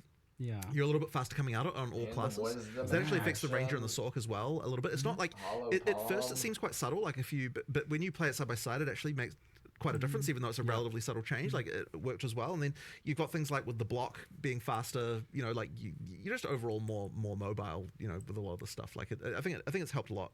But the nice thing is like we still didn't have to compromise on like making sure the combat still was right. So that's obviously been like a big worry, especially because there's so many other buffs and things for other character classes. Like there is definitely a concern that we've like overcooked, gone too far. Like things are, like things are going to be too easy, and I'm a bit worried about it, but. I think it should be okay. We just have to. You mentioned like the way you've designed this, not meaning you didn't have to compromise on like combat and that, and that was a big hesitance for you. Like you really wanted combat to be not optional in the past. You were talking about before, for sure. And things like that. So why does it feel like the way you designed this lets you not compromise on that vision? Because ultimately, the actual combat itself still works after trying it. Like. And generally speaking, like, even though I may not necessarily agree with something, I'm still willing to try these things. So, we tried it, it works. That's really what it comes down to, right? So, that as long as that's the case, then, then I'm cool with it. I just want to make sure that we don't end up in a situation where, we're just, it's all just like, even during the campaign, it's just one button, don't have to worry about anything, like there's no challenge anywhere, like that kind of stuff, because I just find that boring. I just don't enjoy it at all. Like I feel like you need to have some level of like actually, having to think once in a while, during a boss fight or something like that. So there just has to be a little bit of that left over. Now, sometimes it can be the situation where... This was a good compromise, like 100%. It again, he spoke about how long it took for this programmer to work through it, let alone, there's heaps of iterations with these kind of things, trying to keep things feel grounded, kinetic, realistic, that kind of stuff. So you're not just like, and animation-wise as well, there's a whole bunch. So, when you're taking a chance on a thing like that and, it feels like a compromise and you're uneasy about it, I'm glad we did pull the trigger on this one and give it a go, because... Yeah, sometimes it is like knowing how much resources this is going to take. If this fails, it's a massive waste. Because, there was another one that was like hugely contentious, which was removing the limit of one per support gem Yeah, was something that took a bit of convincing to even get people to want to try out. Like that was definitely a worry. Yeah, like the concern there is just that, you know, isn't it just going to be that everyone's running the 5 same supports on every single thing? But I was kind of like the amount of, I think what we're losing over this is much worse than what we were gaining. You know, like it's something really important, and so I actually now that we've done that, I wouldn't have it any other way. I think it's really good change, and that one is, in my opinion, the most important change we're making in 030. I mean, obviously you got a bunch of content, but like in terms of like, you know, like what single thing is going to affect gameplay the most, like in terms of character builds and like build variety, that change is a huge one. So yeah, I'm really looking forward to seeing what people can do. I was skeptical when you showed me this change, because I was definitely in the camp of defending the decision of the 1 support limit for the logic of it making you think about how you build each skill differently, not just building every skill for damage, but rather like, okay, which of these damage dealing skills am I going to make more utility or do something else instead? But playing around with it, it feels like it kind of just lets you use it on 2 skills, like something like Fist of War. And that's just a really big improvement. Like that's a lot more fun having 2 Fist of War skills than 1. But like the skill design is nuanced enough and the supports themselves are nuanced enough that you do still seem like you end up with a lot of variety. Yeah, it definitely works. Like it's funny because in the end, it feels like the concern that we had was more theoretical than it actually was real, and that's why it's really important to actually try these things. Yeah, like and I would say that if the supports and skills were designed like how POE 1 was, then you totally would have ended up in exactly the place that we were worried about. But because there's a lot more going on with the way the skills, or just like there's a lot more thought being put into like the exact ways that skills interact in POE 2, you kind of end up being fine, and it just ends up being better. So yeah, like I'm really glad we tried that one because it's super important. Yeah, and it seems like lineage supports take over the role of this 1 gem a bit more. They do. So basically right at the end, you've got the thing where you can only have 1 of each lineage support per character, but that's kind of like none of those are like okay, so you know, something like multiple projectiles or martial tempo, like these things are super important to kind of make skills even viable at endgame, whereas the lineage supports don't have that same thing. So we effectively get to keep a little bit of that like interesting decision stuff, but only right at the end when you're kind of at the top end and you're thinking about like hyper optimizing specific stuff or like with interesting mechanics. So we still get to retain a little bit of that there. That's an hour away, definitely a huge buff though, like this change. Like I've been playing Warrior and I almost feel like saying the new Warrior because it's not any one specific thing. Like the support gem change, the sprinting change, the faster while blocking, being able to block everything, it was way more impactful than I expected. Weapon swap, instant weapon swap is huge. That's like it's the sum of all these small individual things, and honestly, it was quite hard to design the live stream what we were showing for this reason because it's like it kind of ended up being just like a huge scatter shot of like all sorts of little things, and it's sort of hard to appreciate the sum of it all, like adding up to a much better experience. But I mean, obviously, there's like really big things like you've got the infusion stuff on the sword, which is like you know like radically, visibly, obviously changing the class, but it's like when I'm making a case for like why is the warrior better, it's kind of like you got a few new skills, you got like a few different mechanics, but like together it just kind of comes into something that's like way better than it was. Yeah, I've spent the better part of 2 days trying to put my finger on what it is exactly that is making that, because you were asking me like whether I'm worried that the warrior is a bit too strong. And I'm like, I'm definitely a lot stronger, but I'm trying to figure out what it is exactly, and it's like a bit that, a bit this. Everything. Everything.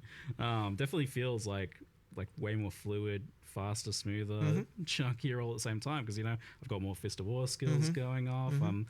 We like the instant weapon swap thing is huge as well. Like that seems like a pretty minor change, but all of a sudden you're not thinking about like there's no reason to not. Right. Well, and that there's no reason giving people, removing all the reasons why people wouldn't use combos is exactly the focus that we had for a lot of the stuff, right? It's like, what is preventing someone doing a combo here? What can we do to fix it? So you've got like the shock change where that's longer. You've got like the change to chill and that kind of stuff. And oh yeah, there was a whole like thing with, we never even talked about Ignite because there kind of wasn't room for it. But Ignite has got a whole different thing where it, that it does now, where there's like every time you fail to ignite, it builds up flammability. That means your next ignite is more likely. So there's like that. There's like a bunch of changes just all through like the places, just these little things that tweak stuff. One of the ones I know is actually really big is the thing with the curse and the what do you call them? The thing that lowers resistances. What the hell? Exposure. Exposure.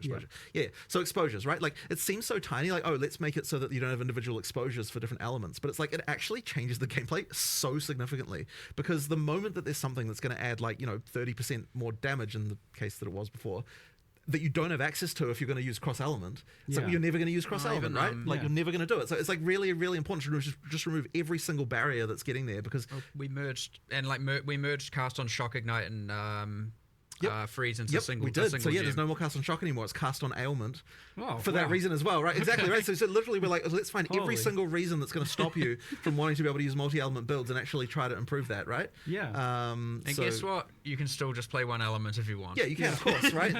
but yet now if you're doing multi-element, there's just no reason anymore not to. I was so stoked looking at what you were doing with the elementals, because it feels for the first time it actually is like an elementalist. Like there is mixing of the elements. It's cool because that's a fundamental game design thing with action RPGs, is that it always at some point makes sense to focus in on one very specific thing because of scaling. And but it seems like gone a long way towards solving that issue. Well, I hope so, because we really tried to fix every single case we could see. Now there might be still some more, like you'll find there's some random mechanic that only works on one thing, and then people pick that, and we're like, okay, we have to find and make sure that there's something that's going to attract you to every element and play it. I mean, look, part of the upgrades to the individual ailments also really helps, because it's giving you another reason. Like it isn't just that you've removed the things that were preventing you from like you want to both have a I'm not specializing you because this mechanic works across different elements, but also you want to have like this element has something that you're going to want to use with other elements, right? So like buffing shock, for example, we're like, okay, like is there enough of a reason to weave lightning into a fire build, right? There wasn't enough of a reason. So we're making shock better. It's like, well, then now there is a reason to use two things, but you also want the burn, and you also might want the chill, like making sure that all that stuff is powerful enough to actually tempt you to actually do it. Where's Vice Man? Is he in chat? Vice Man. 8-second shock, and you even Vice mentioned Man, magnitude shocks. A number of the skills have a bunch of shock effect on it. So effectively, if the skill is supposed to be for shocking, then that skill will have magnitude on it, because the idea is that, like, we really want to make sure that it actually works. But so that kind of stuff. It's the same with the fire skills that are intended for burning as well. Like if something's intended for burning, it's going to have some kind of duration or something like that. So it's like you want to use that one, then you want to switch to something else while that's burning away and that kind of stuff. Yeah, because I always want to do that sort of thing, but you feel a bit silly because like it's just not enough. It just wasn't doing enough. Yeah, you should just like use your main skill instead. Yeah, exactly. But like even like once again, you wrap up in support changes where it's like, okay, like why would I want to use this other mechanic when I can't do this as fast, or I can't do it as powerful as I could have been doing on something else that I've all in on. Like it's like that as well was contributing. It's like the whole lot was just all a bit of a mess in that way. Yeah, and you mentioned the ignite thing. I did want to clarify because I've got some questions about it. The ability. So like, if you don't ignite, you get 50% of the ignite, and then the next failed ignite will. It's called flammability, since we no longer have the curse. What do you think about that, big boys? Right. And as you build up more flammability on an enemy, the probability of an ignite occurring goes higher and higher and higher, and once the flammability is full, the ignite is deterministic. So if you miss an ignite, you at least contribute towards the next ignite being more likely, and eventually it is inevitable. But one of the other amazing things we got, which was huge from our perspective, is that the way that ground effects work now for the fire is that it has to build to 100% flammability, and then it sets them on fire, which means that if you use a level 1 flame wall, it doesn't ignite shit anymore. Fully erect? Really easily. So that means we can actually add mechanics that trigger off ignites and do all that sort of stuff without it being a disaster. You don't have to worry about people being full degenerates with it. Exactly. So if you're using a high level flame wall, it'll set on fire real quick. In a good way. It's not the negative side of the mid. But if you're using a low level one, then it's fine. It takes forever, so you won't do it anymore. Yeah, so finally a good solve for that, because it'd be I know it's been a bit of a disaster for a long time, but so now we can have ignite triggers and more supports around that and that kind of thing. And let's be more liberal with the power you can give out to that sort of thing.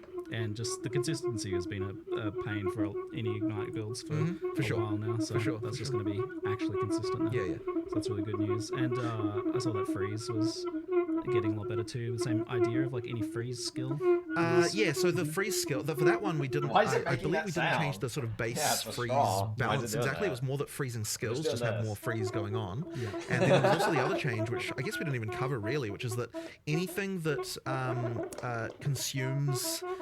We'd use the word poise. Basically what that means is that anything that's like harder to apply to a boss. If the mechanic is harder to apply to a boss, then we want to increase the reward for doing it on bosses. So then we've got got like an extra damage versus unique monsters, like kind of in quite a lot of places and different skills now, because, you know, once again, if you freeze a boss, it's way harder to freeze than it would be a regular monster. We want to make sure that the payoff for that, for utilizing it, is now much more chunky. And this was substantial enough that you could actually see it in the footage. Like, you saw the boss getting chunked from those shots in the footage compared to like the regular attacks. But there were other ones as well, right? Like, so with the armor break, for example, it's like you weren't really incentivized to consume armor break on bosses. So the way we solved that particular one was like, okay, if you're an armor break consumer, rather than consuming the armor break, we're going to upgrade the armor break to a new state, like a new higher, like a level buff that's going to do something different. So yeah, like in the case you're like, in the case of Sunday, you're like upgrading from plus 20% to plus 40%, but then it also refreshes the duration, and then so effectively you're more incentivized to do this, and then because it actually extends it now. So that's like another thing where like let's actually make this combo work. The high velocity rounds one is very good. Yes, pretty crazy. It's so that's crazy, yeah. It takes your armor break into, I don't remember the name, let's say T2 armor break. Shattered armor. But it's then for the next however long the duration is, 5% of the, I think of it like a kind of infinite impale.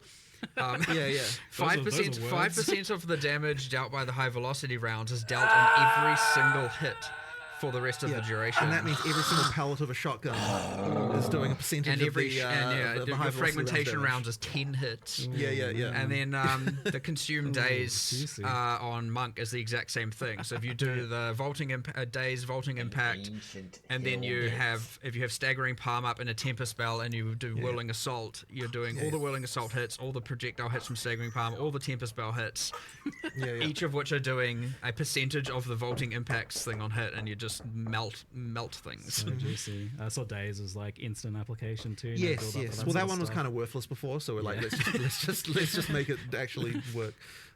This idea of like buffs that get escalated into tier 2 buffs is like a kind of cool concept. I like that one. And the other funny thing about it that's like less obvious but really good from our perspective is that it means you can't repeat the combo piece immediately either. I don't think once you've upgraded the armor break, it's extended the armor break, which means that you can't just reapply the armor break immediately again either. You have to do something else. So it actually kind of generates that rotation kind of naturally, which is kind of a nice one. It's chunkier and also, it feels like you're not an idiot for doing it. Right, exactly. Why would I want to remove their broken armor and make them tankier again? It never really made any sense. That's a good one. But it also like prevents some of the weird edge case stuff that is a pain for you guys. So huge improvements there. There's a lot to take in with the supports and skill changes and things like that, but it's like with the amount of supports that are getting added now, and now tiers of supports, do you feel like there is a point where it's a bit much for players to like take in? Like, well, so I've got something.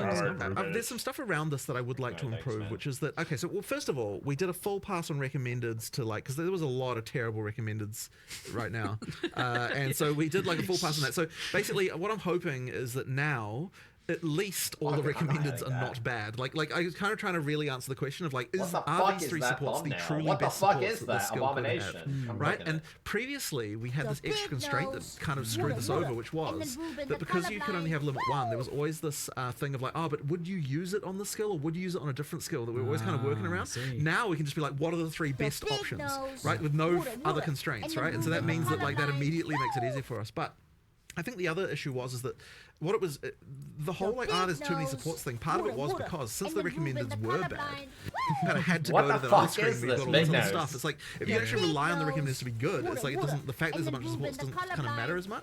We had, I remember we had a ranger with the 10 skills, 50 supports, and it was 2 out of 50 were recommended, I think. Big nose for the skills they're on. I'm like, yeah, it's a bad sign, right? And so if that's a bad sign, if your in-game ranger is that, it means that if the player who's following the guide that we have given them is not only not being rewarded, they're being punished because they're making making them make wrong decisions. Yeah.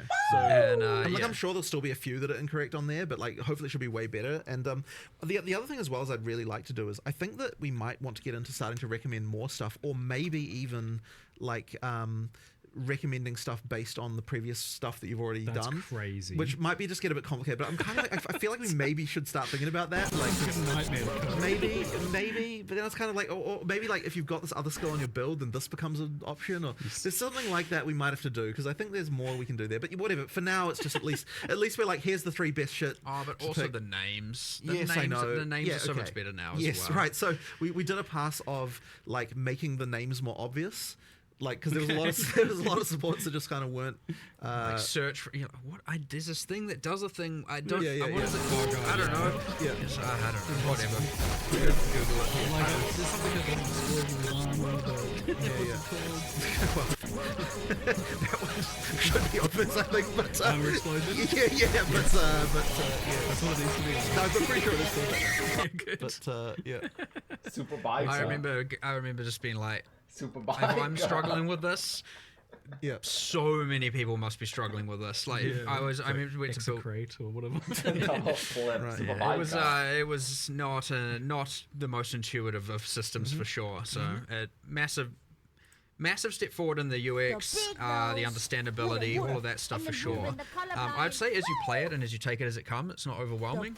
It's easy to look at it in this context and go, oh my god, 100 in support and whatever the numbers are, and lineage supports, and oh my god, there's so much going on. The lineage supports really should be treated more like uniques, so they kind of just go into the big pool of like stuff that at end game you're kind of like potentially working on. But I mean, a lot of the lineage support things will end up probably being like, oh, this build guide says this is the thing to use here, so and here's the boss you need to farm to get it. So I suspect that it obviously ends up a lot of that way with uniques a lot of the time. But the big nose, water, and then Ruben the colorblind. Ever since kind of the internet, we get. What is wrong with you, Big Nose? We're inherently spoiled for everything. We have the good cards and all that, and there's a lot of fun to that as well. But Big Nose is just walking down the street like this. History Big Nose. Your own self-discovery, but I feel like you're almost forcing us back to that age a bit because there's just too much for guide creators to really cover. I don't know about that. Like people will still converge on things. Even if a guide creator like creates a build, even if it's like quite well optimized, there's usually like a few other options. Well, that are ideally, almost yeah. as optimized, That's part of the fun, right? Like over time, people come more stuff, and ideally, since we're shaking the meta up each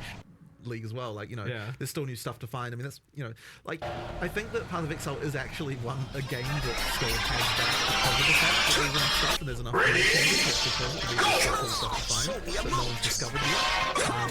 Which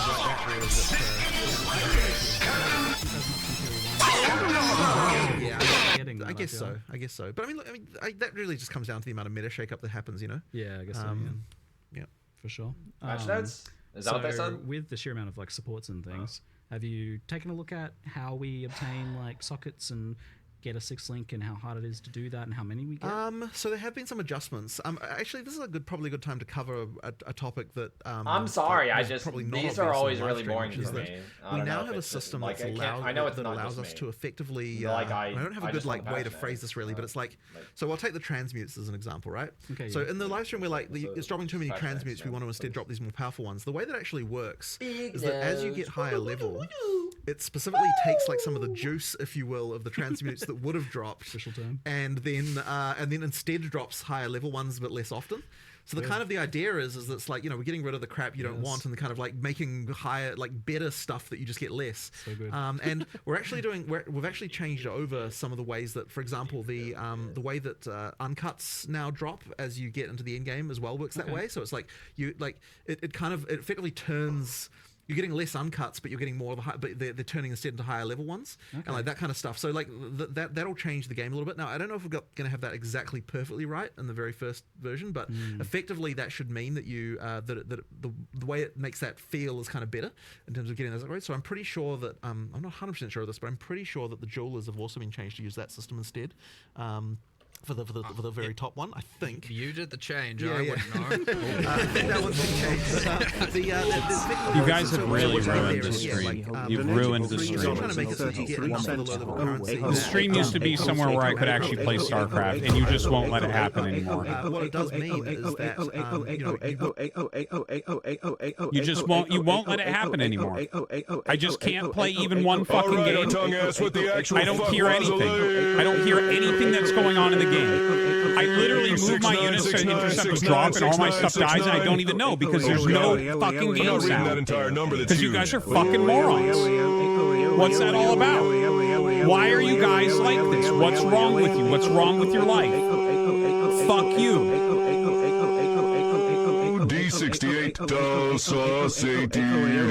Sunday 3673 funding doing 3678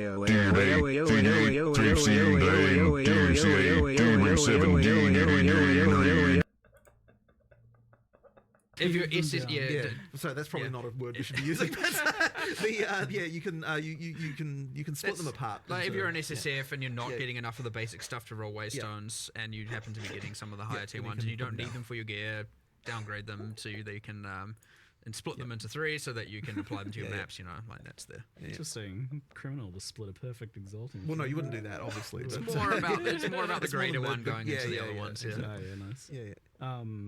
So kind of on the topic of like the sockets and the gems and things like that, what's your kind of like expectation for like when a player would have like 1 6 link or even multiple or all 6 links? Is that a thing that you think players have now, especially with the support gem change? I don't know that we've necessarily changed that for 6 links too much. For the lower ones, like for the 5, we did add a few more like specific drops around during the campaign and like a few more things like that to kind of just make sure we really wanted to make sure that there's a bit less randomness for that part. For the 6 though, it's still kind of like supposed to be the peak, like top end stuff. So it's really the 5 that we want to kind of make a little bit better as far as like we significantly changed the drop rates of these as well in 0.2.1. That is a good point, actually. Yes. Like, so if you haven't played since then, it's a bit which of a was a decent time into 0.2, the 0.2x, series, and the drop rates of these did significantly go up. Yeah. Because it is worth mentioning, of course, if you didn't play post 0.2.1, then you've probably got a very different experience from what the drops are now compared to what they were before then. Like, we made a pretty big difference there. Yeah, the changes that you did over the first few weeks and stuff. So just worth mentioning that's still a thing, right? Like we still have those changes too. So if you stop playing after like a week or something in 0.2.0, like the item drop stuff changed quite a bit. Yeah, and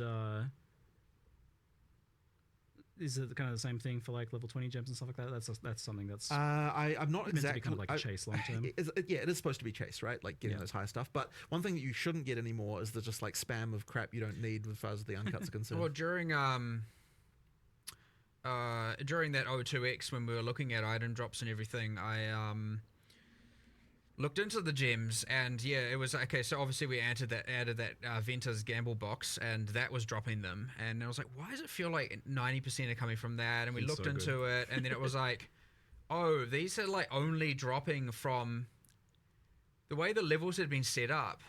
It was assuming that the tier 16 maps were 83.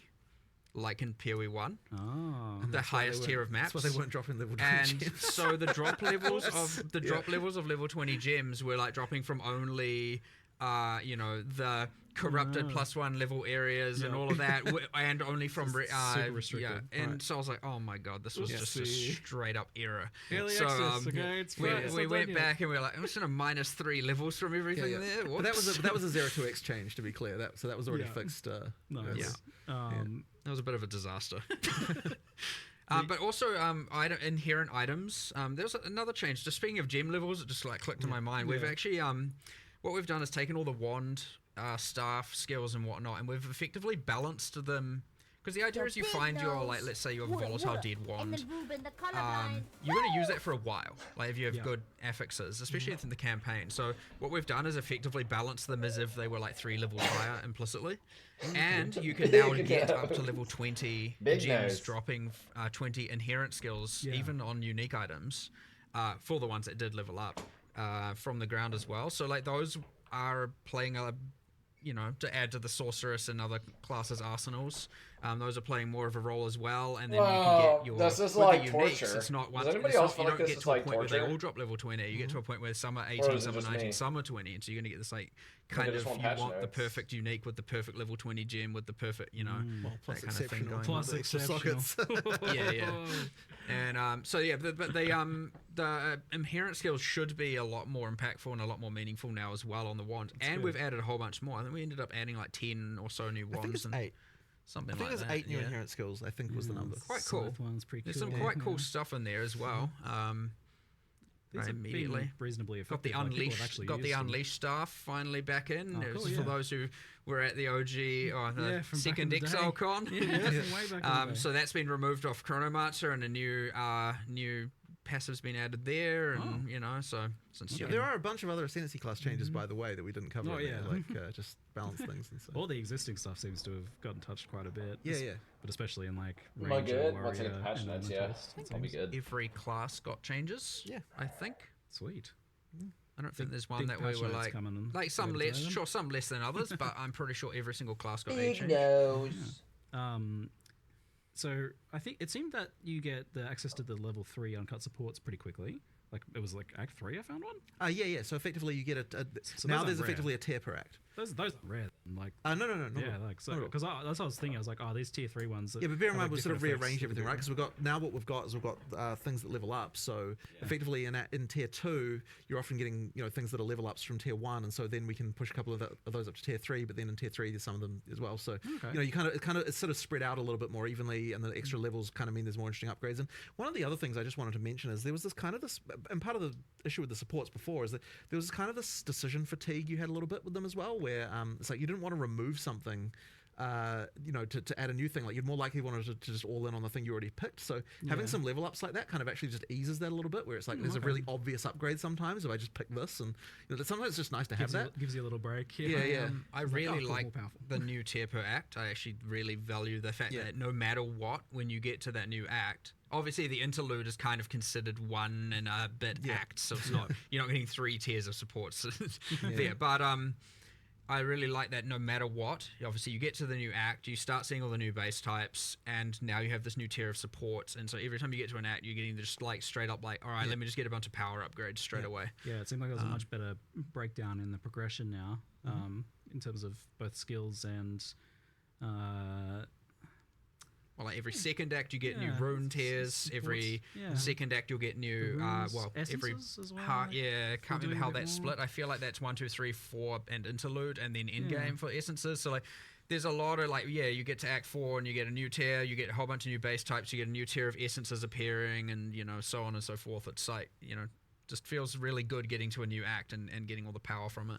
We'll talk more on specific archetypes then, but first, so like on the skill topic, thing that comes up often from Chad and earlier questions I've gotten is like about the overimportance of plus levels across the board for a lot of things, and also the impacts of mana costs on that. Like you guys did a pretty big adjustment on that recently, but how do you feel about where mana costs are at and plus levels in general? We have lowered the exponentiality of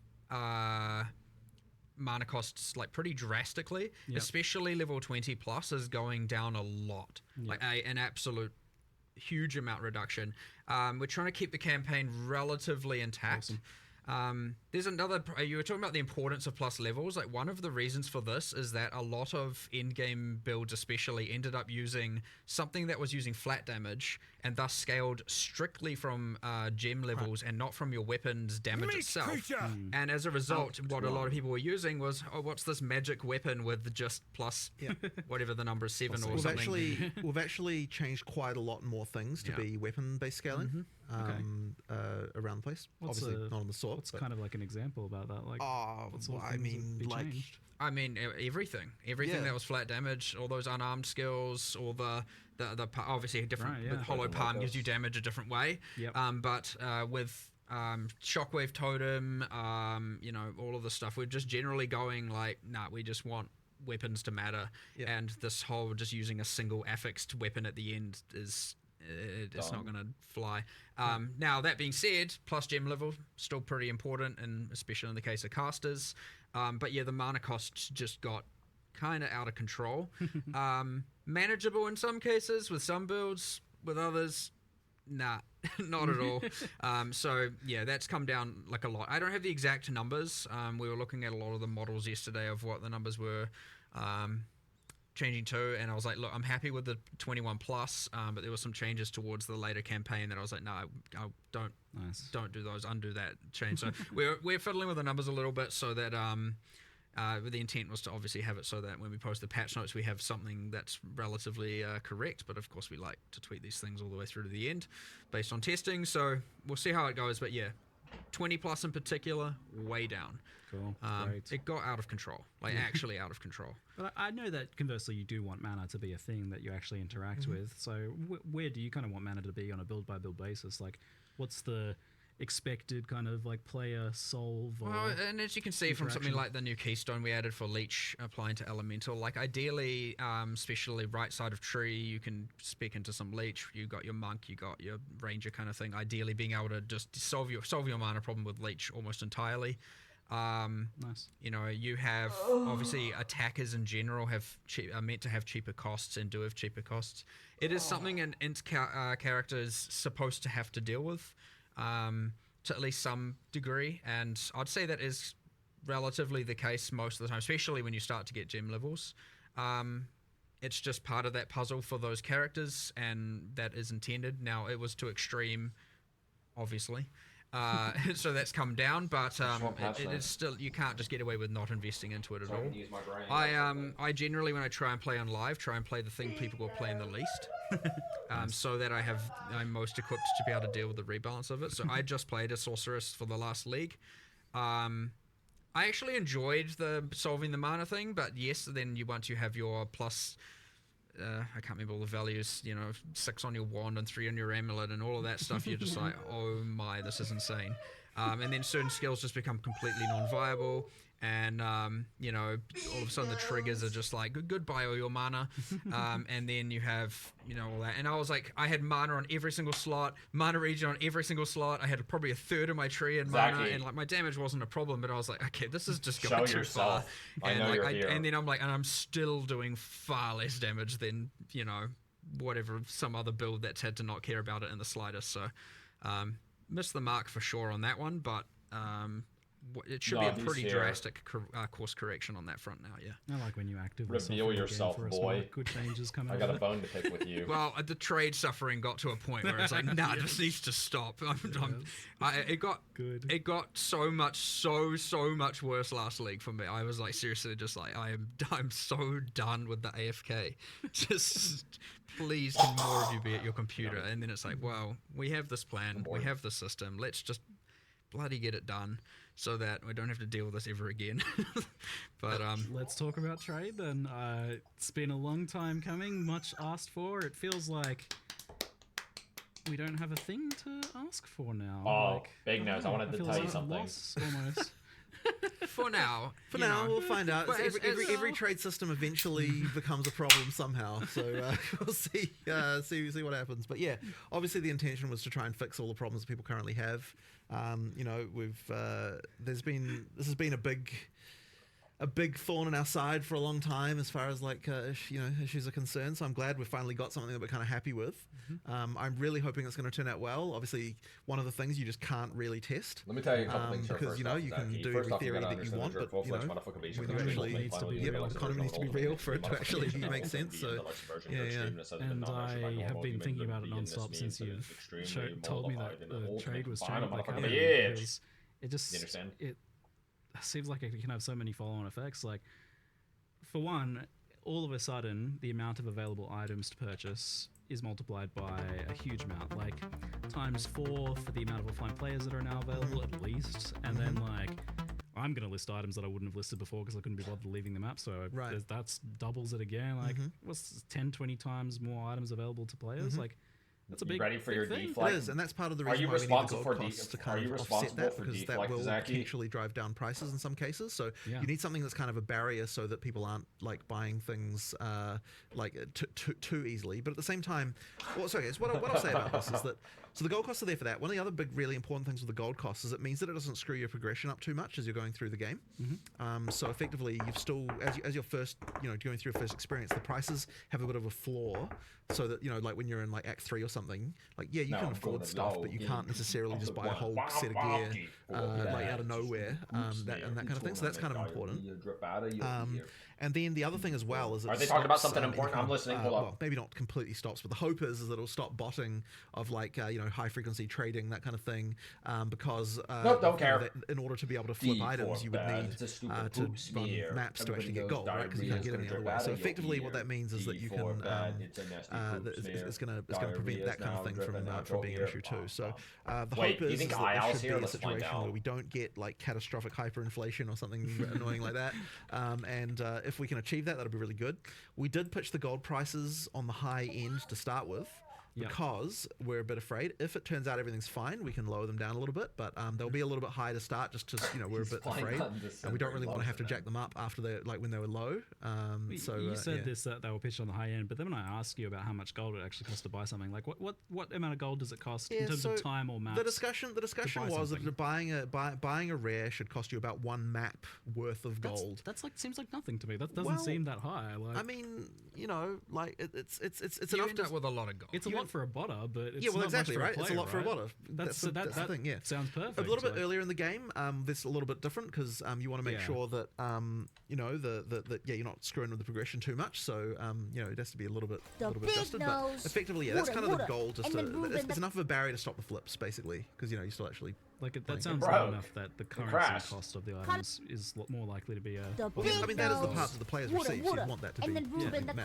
Yeah, like as I said, the floor shouldn't be too bad, but it's gonna be very interesting to see how it develops. Like, I honestly have no idea really. Like, I don't know whether the prices will be lower or higher on this system versus the old one. Like, I actually don't know whether that's what's going to end up happening there. Like, I've got theories, but it's like there's counterexamples too. Like, it's very interesting to sort of to think about that. So yeah, normally you have this effect where like prices bottom out for like usable, decent to bad items. Like, they go down to 1 alk. But the problem is then at the same time, people don't want to make to make those trades, so their minimum price climbs. The gold cost on the trades looks way too high to me, like 10 times too high. So that created. But maybe I'm cooked. Yeah. But then on the other hand, like if the gold, I feel like if the gold prices are too high, people are just going to use whatever way that you don't we used necessarily before want for to do trading. that either. So people are just going to list their trades normally. You can still list your trades normally, right? right? I love about this system is that it's. Because I feel like people would just rather just list their trades normally than list an item for 20,000 gold. That's so much. That's so much. A bunch of people are going to turn up in your hideout. If you underprice something, a bunch of people are going to turn up instantly. They're going to be there. So this is my favorite when we talk. You told me how this works. So people click it. I feel like people aren't even going to use it. Like, people are just going to do their trades normally. At the NPC with the box open with the item highlighted. Yeah. So you can't like troll people by like putting the NPC somewhere far away from the entrance or something like that, which should be otherwise an issue. But like you get like really popular items maybe for and big active shop. You can have like 20 people in your I feel like 20k gold is so we too actually much. That's like a full map. So we actually had to do a thing where effectively there's only 24 slots for people who aren't your friends or party members. So effectively, that means that there are some extra slots that are dedicated so that you can't someone can't stop you from being able to map or something just because you had a popular item that people are looking at. So we pre-thought of that one at least. Like, I am sure that there will be other random trolls that people will discover as a way to do this, and we'll have to add them out. But one we did think of immediately, of course, because it was really obvious, is like once you've set a price on an item, put it in your stash, there is a cooldown on being able to take it out again, just to give people a chance to can't be sitting there going, oh my god, too many people are joining. Remove it again, right? And I think it's even got a thing where it refreshes the cooldown when someone joins. So that's the kind of thing you need to be thinking about. So once again, I'm sure there'll be exploits or like stupid shit around this that people work out. But we at least thought of the really obvious ones. It's going to be a really like physical, tangible way to like learn the price of things. Like, because you can put a bunch of stuff there, no one's coming to your hideout. If there's a lot of people standing in your hideout, you know you're probably doing things right. Right. But yes, no change of none of that repricing. The bait repricing is gone, right? Because like when you put the item in and you price it, you are committing to that price, right? Like you must sell. You must sell for that. Someone's going to buy that thing, right? Never again am I going to message someone and be like, I want to buy it, and then they raise it by 5C. You want to play Monk? I still want to buy it. You want to play Monk? Again. On the other hand, still want to buy it. On the other hand, you have to actually be careful, right? Like you could accidentally sell something for real cheap, and nothing's. There's no. It's a great way to learn. I know it is, right? It is. It's a good way to learn. Yeah. It's cool. It's almost like a big fear for doing this, apart from the item acquisition part, which is like the economic side of things, was the losing the player interaction side of things. That was often mentioned, memed about a little bit. But funnily enough, this is actually increasing it more than messaging people. Yes. Because they're coming to your hideout. Like there's going to be that kind of like presence of they get to check out your kind of like garage sale that you were going on. I love that. It's also like put your display cases there. Yeah, exactly. Put your cool hideout decors and so we're going to be adding a new hideout decoration that's effectively a set of security guards. And so people in your party, they'll let you through.